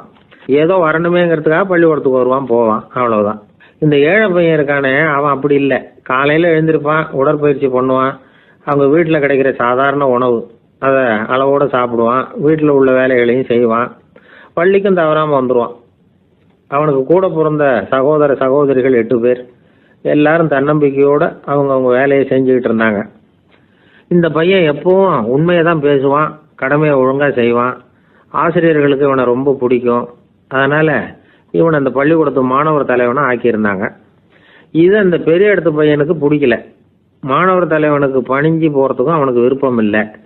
ஒரு நாள் வகுப்புல ஆசிரியர் எல்லா மாணவர்களுக்கும் ஒரு வேலை கொடுத்தார். எல்லாரும் அதை சுறுசுறுப்பா செஞ்சுக்கிட்டு இருக்கிறாங்க. இவன் மட்டும் சோம்பலா உட்காந்துருக்கிறான். ஆசிரியர் அந்த பக்கமா வந்தார். இதை பார்த்துட்டார். உடனே மாணவர் தலைவனா இருக்கிற அந்த ஏழை பையனை கூப்பிட்டார். இந்த பாருப்பா, ஏன் அந்த பையன் இப்படி சும்மா உட்காந்துருக்கிறான், என்னன்னு விசாரிச்சு சொல்லு அப்படின்னு சொல்லிவிட்டு உள்ள போயிட்டார். இவன் மெதுவா போய் அவன்கிட்ட விசாரிச்சான், ஏன் இப்படி சோர்ந்து போய் உட்காந்துருக்கிற அப்படின்னு. அவன் ரொம்ப அலட்சியமா இவனை திரும்பி பார்க்கறான். என்னோட சிரமம் உனக்கு என்ன தெரியும்? வீட்டுல என்னுடைய சௌகரியங்களை கவனிக்கிற வேலையாட்கள் 2 பேரும் இன்னைக்கு வேலைக்கு வரல. அதனால என்னோட வேலையெல்லாம் நானே கவனிக்கிற மாதிரி ஆயிட்டுது. அதனால சோர்ந்து போயிட்டேன் அப்படின்னு நானு. அப்புறம் கேட்டிருக்கான், அது சரி, உன்னுடைய வீட்டுல உன்னுடைய வேலைக்காரங்க வராத போது நீ எப்படி சமாளிக்கிற அப்படின்னு கிண்டலா கேட்டிருக்கான். அதாவது இவன் ஏழைங்கிறதையும் இவன் வீட்டுல வேலை செய்யறதுக்கு யாரும் இல்லைங்கிறதையும் இப்படி சொல்லி கிண்டல் பண்றான். இந்த ஏழை பையனுக்கு இது புரிஞ்சுது. மனசு வேதனை போட்டுது. இருந்தாலும் வெளியில காட்டியாம சிரிச்சுக்கிட்டே சொன்னானா, எனக்கு அந்த கவலையே கிடையாது. என்னுடைய உதவிக்கு நான் நினைச்ச உடனே என்னுடைய காரியத்தை செய்யறதுக்கு 8 பேர் எப்பவும் தயாரா இருப்பாங்க அப்படின்னு நானு. இவன் இப்படி சொன்னதும் அவனுக்கு ஒரு மாதிரி ஆயிட்டுதான். தலையை குனிஞ்சுக்கிட்டே போயிட்டான். உள்ளே உட்கார்ந்துருந்த ஆசிரியர் காதுல இது விழுந்தது. உடனே இந்த ஏழை பையனை உள்ள கூப்பிட்டு போனாரு. கேட்டாரு, என்னப்பா இப்படி சொல்ற? இவன் பொய் சொல்ல மாட்டாங்கிறது அவருக்கு தெரியும். அவனை சமாளிக்கிறதுக்காக இப்படி ஒரு பொய்யை சொல்லியிருப்பாங்கிறதையும் அவரால் ஏத்துக்க முடியல. ஏன்பா, நீ நினைக்கிற காரியத்தை செய்ய 8 பேர் தயாரா இருக்கிறதா சொன்னியே, உன்னுடைய சகோதர சகோதரிகளை குறிப்பிட்டு அப்படி சொன்னியா அப்படின்னு கேட்டார். இல்லைங்க ஐயா, நான் அவங்கள குறிப்பிட்டு அப்படி சொல்லலைன்னா. அப்படின்னா பொய் சொன்னியா? இந்த சின்ன விஷயத்துக்கு அப்படி பொய் சொல்லலாமான்னார். ஐயா, நான் பொய்யும் சொல்லலைன்னா. இவன் அப்படின்னா நீ சொன்னதுக்கு என்ன அர்த்தம்னார். இப்போ அந்த பையன் சொல்றான், ஐயா, நான் நினைக்கிறத செய்து முடிக்க என் கூட இருக்கிற அந்த 8 பேர் யாருன்னா 2 காலு, 2 கை, வாய், மூக்கு, கண்ணு, காது, ஆக மொத்தம் 8. இவங்க தான் அந்த வேலை ஆட்கள். நான் சொல்றதை செய்யறதுக்கு, நான் சொல்றதை கேட்கறதுக்கும் செய்யறதுக்கும் அவங்க எப்பவும் தயாரா இருக்காங்க. அந்த அளவுக்கு என்னுடைய பயிற்சிகள், பழக்க வழக்கங்கள் மூலமா அவங்கள நல்ல நிலைமையில வச்சிருக்கிறேன் அப்படின்னா. இந்த கதையை சுவாமி சின்மயானந்தர் சொல்றது வழக்கம். இயற்கை நமக்கு கொடுத்திருக்கிற வேலை ஆட்கள் இந்த 8. இவங்களை நல்ல முறையில வச்சிருந்து வேலை வாங்க வேண்டியது நம்முடைய கடமை. அந்த கடமையை ஒழுங்காக செஞ்சுக்கிட்டு வந்தால் வாழ்க்கையில் வெற்றி நிச்சயம், இல்லைன்னா குழப்பம்தான். புத்தி சரியா இல்லைன்னா இந்த வேலையாட்கள் நாம் சொல்கிறத கேட்க மாட்டாங்க. ஒருத்தன் குடி போதையில் தள்ளாடி தள்ளாடி போய் ஒரு மரத்தில் முட்டிக்கிட்டானா. தலையில் கட்டு போட்டுக்கிட்டு மறுநாள் வந்திருக்கான். ஏன்டா இப்படி பண்ணுறேன்னு கேட்டிருக்காங்க. நான் ஒதுங்கி போன்னு தான் சொன்னேன், அது கேட்கல அப்படின்றான். எது கேட்கல? உன்னோட காலா அப்படின்னு கேட்டிருக்காங்க. இல்லைங்க, அந்த மரம் அப்படின்னு நானா. ஒருத்தர் குதிரை ரேஸுக்கு போனார், பணம் கட்டினார், தோற்று போயிட்டார். மறுபடியும் போனார், பணம் கட்டினார், தோற்று போனார். அடுத்த தடவையும் பணம் கட்ட போனப்போ அவரை தடுத்து கேட்டோம், ஏன் சார் ஏற்கனவே விட்டது போதாதா, இன்னமும் இருக்கிறத விடணுமா அப்படின்னு கேட்டோம். விட்டதையெல்லாம் மொத்தமாக எடுக்க வேணாமா சார், அதுக்காக தான் தொடர்ந்து பணம் கட்டுறேன்னார் அவர். இவரை திருத்துறது ரொம்ப கஷ்டம். இது ஒரு மனநோய். மனநோய்களில் பல வகை உண்டு. மனநோய்கள் பிரிவு அட்டவணையில் சூதாட்டம்ங்கிறது அவதியுறும் நோய் அப்படிங்கிற தலைப்பில் வருது. சூதாட்டம் 2 வகைப்படும்னு சொல்கிறாங்க உளவியல் நிபுணர்கள். ஒரு வகை எப்படின்னா, நண்பர்களோடு சேர்ந்துக்கிட்டு மகிழ்ச்சியும் கிளர்ச்சியும் அடையிறதுக்காக ஈடுபடுறது. பிரச்சனைகளை தீர்க்கறதுல ஒரு ஆர்வம், கேளிக்கைக்காக கொஞ்சம் விட்டு பிடிக்கிறது அப்படிங்கிற மனுஷனுடைய அடி மனசில் உள்ள விபரீத பிணைய சுபாவம், இதெல்லாம் அதுக்கு காரணம். இன்னொரு வகை எப்படின்னா, சூதாட்டத்தில் ஈடுபட்டு ஒரு கட்டாய நிலைமைக்கு ஆளாயிடுறது.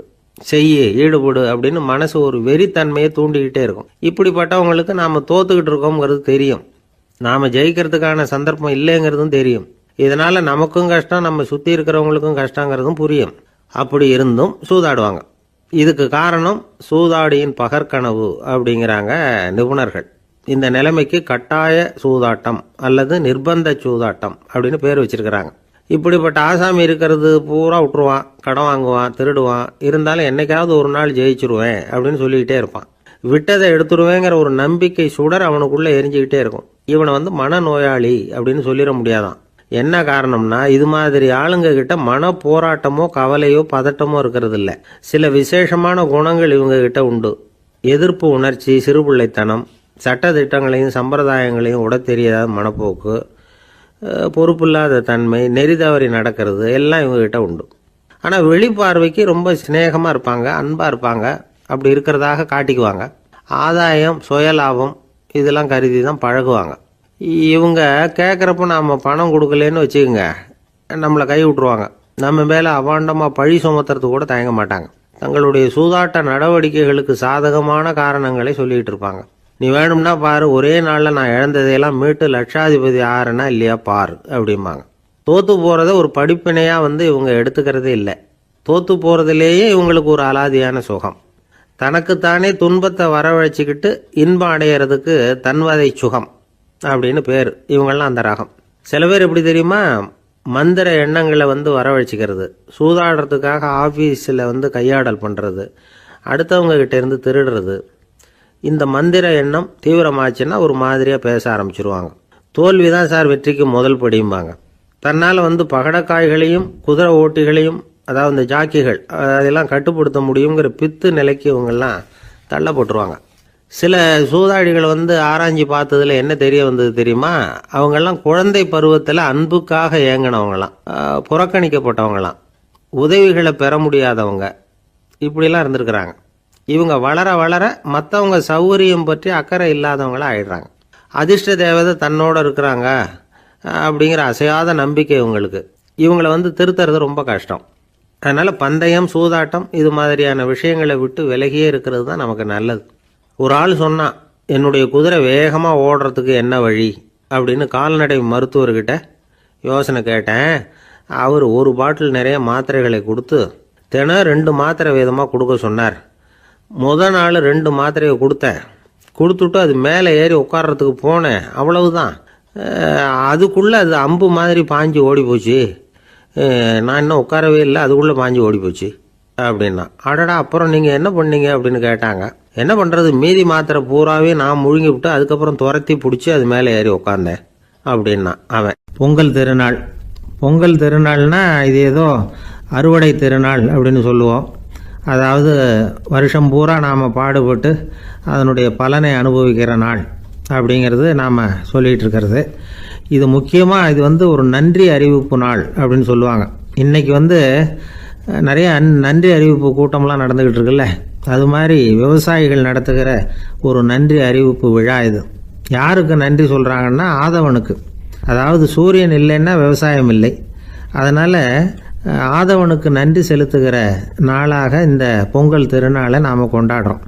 அதாவது இந்த பொங்கலில் விவசாயிகள்கிட்டேருந்து நிறைய பண்புகளை நாம் தெரிஞ்சுக்க வேண்டிய நாள் இது. விவசாயிகள் அவங்க விவசாயம் முன்னேறி இருக்கிற அளவுக்கு விவசாயிகளுடைய வாழ்க்கை தரம் முன்னேறலை. அந்த அளவுக்கு அவர்கள் நாட்டுக்காக உழைச்சிக்கிட்டு இருக்கிறாங்க. அந்த காலத்திலே அதை பற்றி ஒரு கதை சொல்கிறது உண்டு. ஒரு வயசான ஆள் நிலத்தில் ஏறு உழுதுகிட்டு இருந்தாராம். கிழிஞ்சு போன ஒரு சின்ன துண்டை தான் இடுப்பில் கட்டியிருந்தாராம். தலையில் ஒரு கந்தலை சுற்றி இருந்தார். உடம்பு பூரா சேரு, ரொம்ப ஏழை. ஏறு ஓட்டிகிட்டு இருக்கிறவர் வேறு எப்படி இருப்பார்? இருந்தாலும் அந்த ஆள் ரொம்ப ஜாலியாக பாட்டு பாடிக்கிட்டே ஏறு உழுதுகிட்டு இருந்தாராம். உடம்புல தான் அவர் ஏழையை தவிர மனசில் ஒரு ஏழையாக தெரியல. அந்த சமயத்தில் அந்த நாட்டு ராஜா அந்த பக்கமாக குதிரை மேலே வந்தாராம். வேட்டைக்கு போயிட்டு பரிவாரங்களோடு திரும்பி வந்துக்கிட்டு இருக்கிறார்.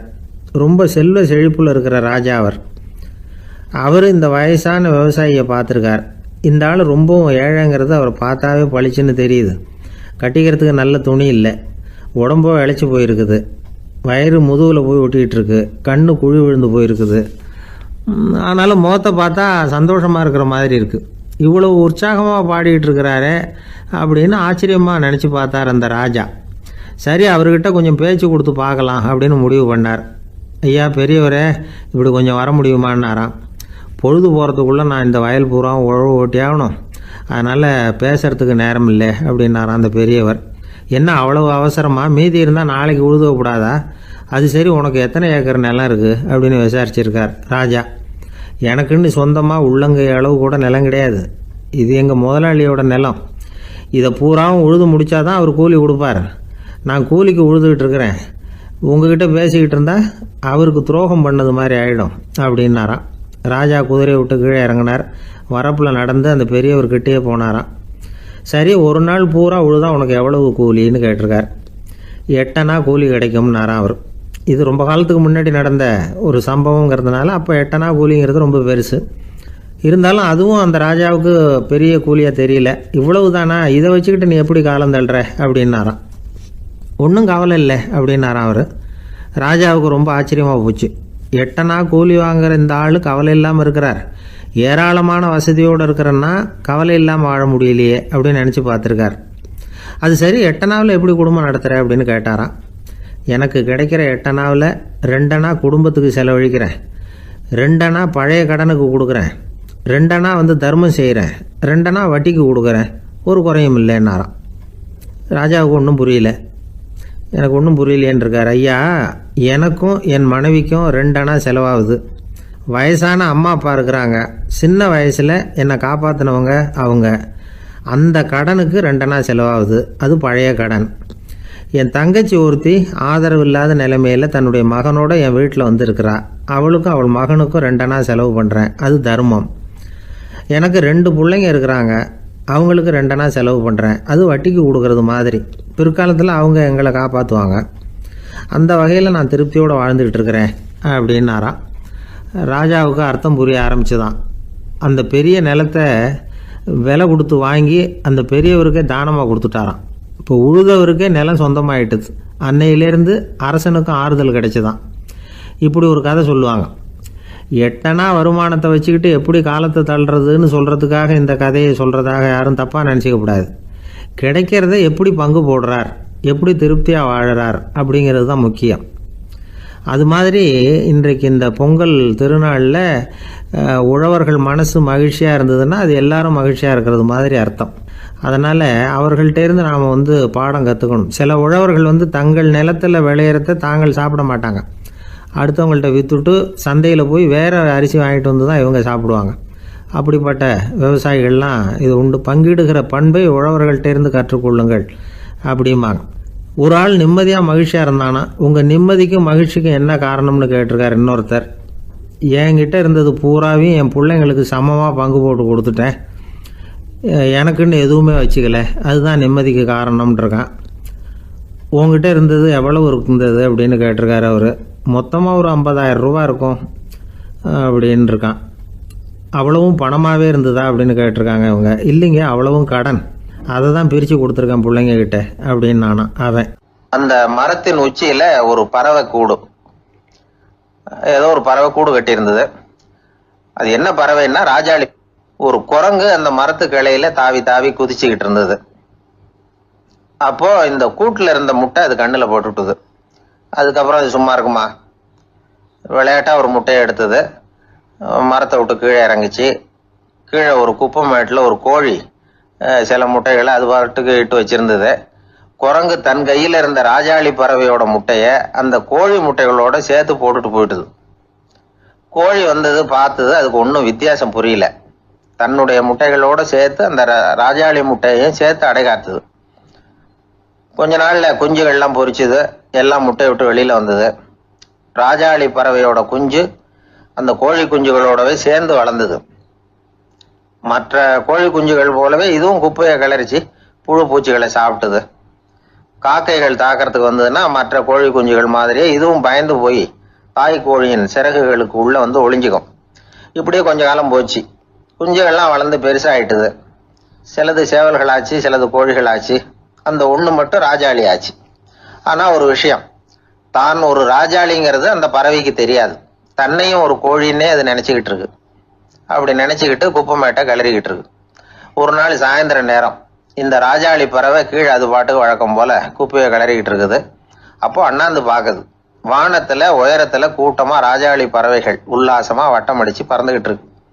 அதே இது பாக்குது. இதுக்கு மனசுக்குள்ள ஏக்கமா போச்சான். அப்போ இதுக்கு ஆண்டவன் பேர்ல கோபம் வந்துதான். ஆண்டவனுக்கு என் பேர்ல ஏன் இந்த ஓர வஞ்சனை, என்னையும் ஒரு ராஜாளியா படைச்சிருந்தா நானும் கூட இந்நேரம் ஆகாயத்துல உல்லாசமா பறந்துகிட்டு இருப்பேனே அப்படின்னு நினைச்சு வருத்தப்பட்டுதான். இது வேடிக்கையா இருக்குல்ல. ஒரு வகையில பார்த்தா நாம கூட இந்த ராஜாளி பறவை மாதிரி தான் வாழ்ந்துகிட்டு இருக்கோம் அப்படிங்கிறார் ஒரு உளவியல் நிபுணர். நம்மால எவ்வளவு வேலை செய்ய முடியும் அப்படின்னு நாம நினைச்சுக்கிட்டு இருக்கிறோமோ அதை விட பல மடங்கு நம்மால வேலை செய்ய முடியுமா, பல மடங்கு வேகமாகவும் வேலை செய்ய முடியும் அப்படிங்கிறார் அவர். நம்முடைய முழுமையான பலம் என்னங்கிறது நமக்கே தெரியறது இல்லை. அதுதான் கஷ்டம். நம்முடைய பலம் தெரியாததுனாலதான் நாம எதுக்கு எடுத்தாலும் பயந்துகிட்டு இருக்கிறோம். ஒரு ஆள் இருந்தான். அவனுக்கு எப்படின்னா கோழியை கண்டா பயப்படுவான். ஏன் கோழியை கண்டா பயம்னா, அவனுக்கு மனசுக்குள்ள தான் ஒரு புழுன்னு நினைப்பு. தன்னை ஒரு புழுவா நினைக்கும் பொழுது, புழுன்னா கோழி வந்து கொத்தும்ல, அதனால கோழியை கண்டு பயப்பட ஆரம்பிச்சிட்டான். இவன் நடுங்கிடுவான். எதிரில் கோழி வந்ததுன்னா உடம்பு பூரா நடுங்க ஆரம்பிச்சிடும். வீட்டில் இருக்கிறவங்க பார்த்தாங்க. இவனை அழைச்சிட்டு போய் ஒரு மனநோய் மருத்துவமனையில சேர்த்துட்டாங்க. அங்க உள்ள டாக்டர் இவருக்கு சிகிச்சையெல்லாம் கொடுத்தார். ஒரு வாரம் இவனை தங்க வச்சு வேண்டிய சிகிச்சையெல்லாம் கொடுத்து மன ரீதியாக அவனை மாற்றி, சரி இனிமே நீ வீட்டுக்கு போகலாம்னு சொல்லி அனுப்பி வச்சார். வீட்டுக்கு புறப்பட்டான். அப்போ சொன்னார், இதை பாருப்பா, நீ வீட்டுக்கு போகலாம், நேராக வீட்டுக்கு போ, நல்லா ஞாபகம் வச்சுக்கோ, இனிமே வந்து நீ ஒரு புழு கிடையாது, மனுஷன், தைரியமா புறப்படு, போயிட்டு வா அப்படின்னு சொல்லி வழி அனுப்பி வச்சார். சரிங்க டாக்டர்னு சொல்லிவிட்டு இவன் புறப்பட்டு போனான். பாதி வழி போயிருப்பான். லேசா நிமிர்ந்து பார்க்கறான், எதிரில் ஒரு கோழி வந்துகிட்டு இருக்கு. அது பாட்டுக்கு சாதாரணமா நடந்து வந்துகிட்டு இருந்தது. அவ்வளவுதான், இவன் உடம்பு கிடுகிடுன்னு ஆட ஆரம்பிச்சுட்டுது. திரும்பி ஓடி வந்துட்டான். டாக்டர் கேட்டார், ஏன்பா திரும்பி ஓடி வந்துட்டேன்னு. பாதி தூரம் போயிட்டேன் டாக்டர், எதிரில் ஒரு கோழி வந்துகிட்டு இருக்குது, அதான் பயமா இருந்தது, வந்துட்டேன்னா. டாக்டருக்கு ஒரு மாதிரி ஆயிடுது. அவர் சொன்னார், இதை பாருப்பா, நான் தான் சொன்னேனே, நீ ஒரு புழு இல்லை, மனுஷன். இனிமே நீ புழு கிடையாது, நீ ஒரு மனுஷன். நீ ஒரு புழு இல்லைங்கிறது இன்னமும் உனக்கு புரியலையா அப்படின்னாரு டாக்டர். நான் புழு இல்லைங்கிறது எனக்கு தெரிஞ்சுட்டுது டாக்டர், இது அந்த கோழிக்கு தெரியுமான்னு தெரியல.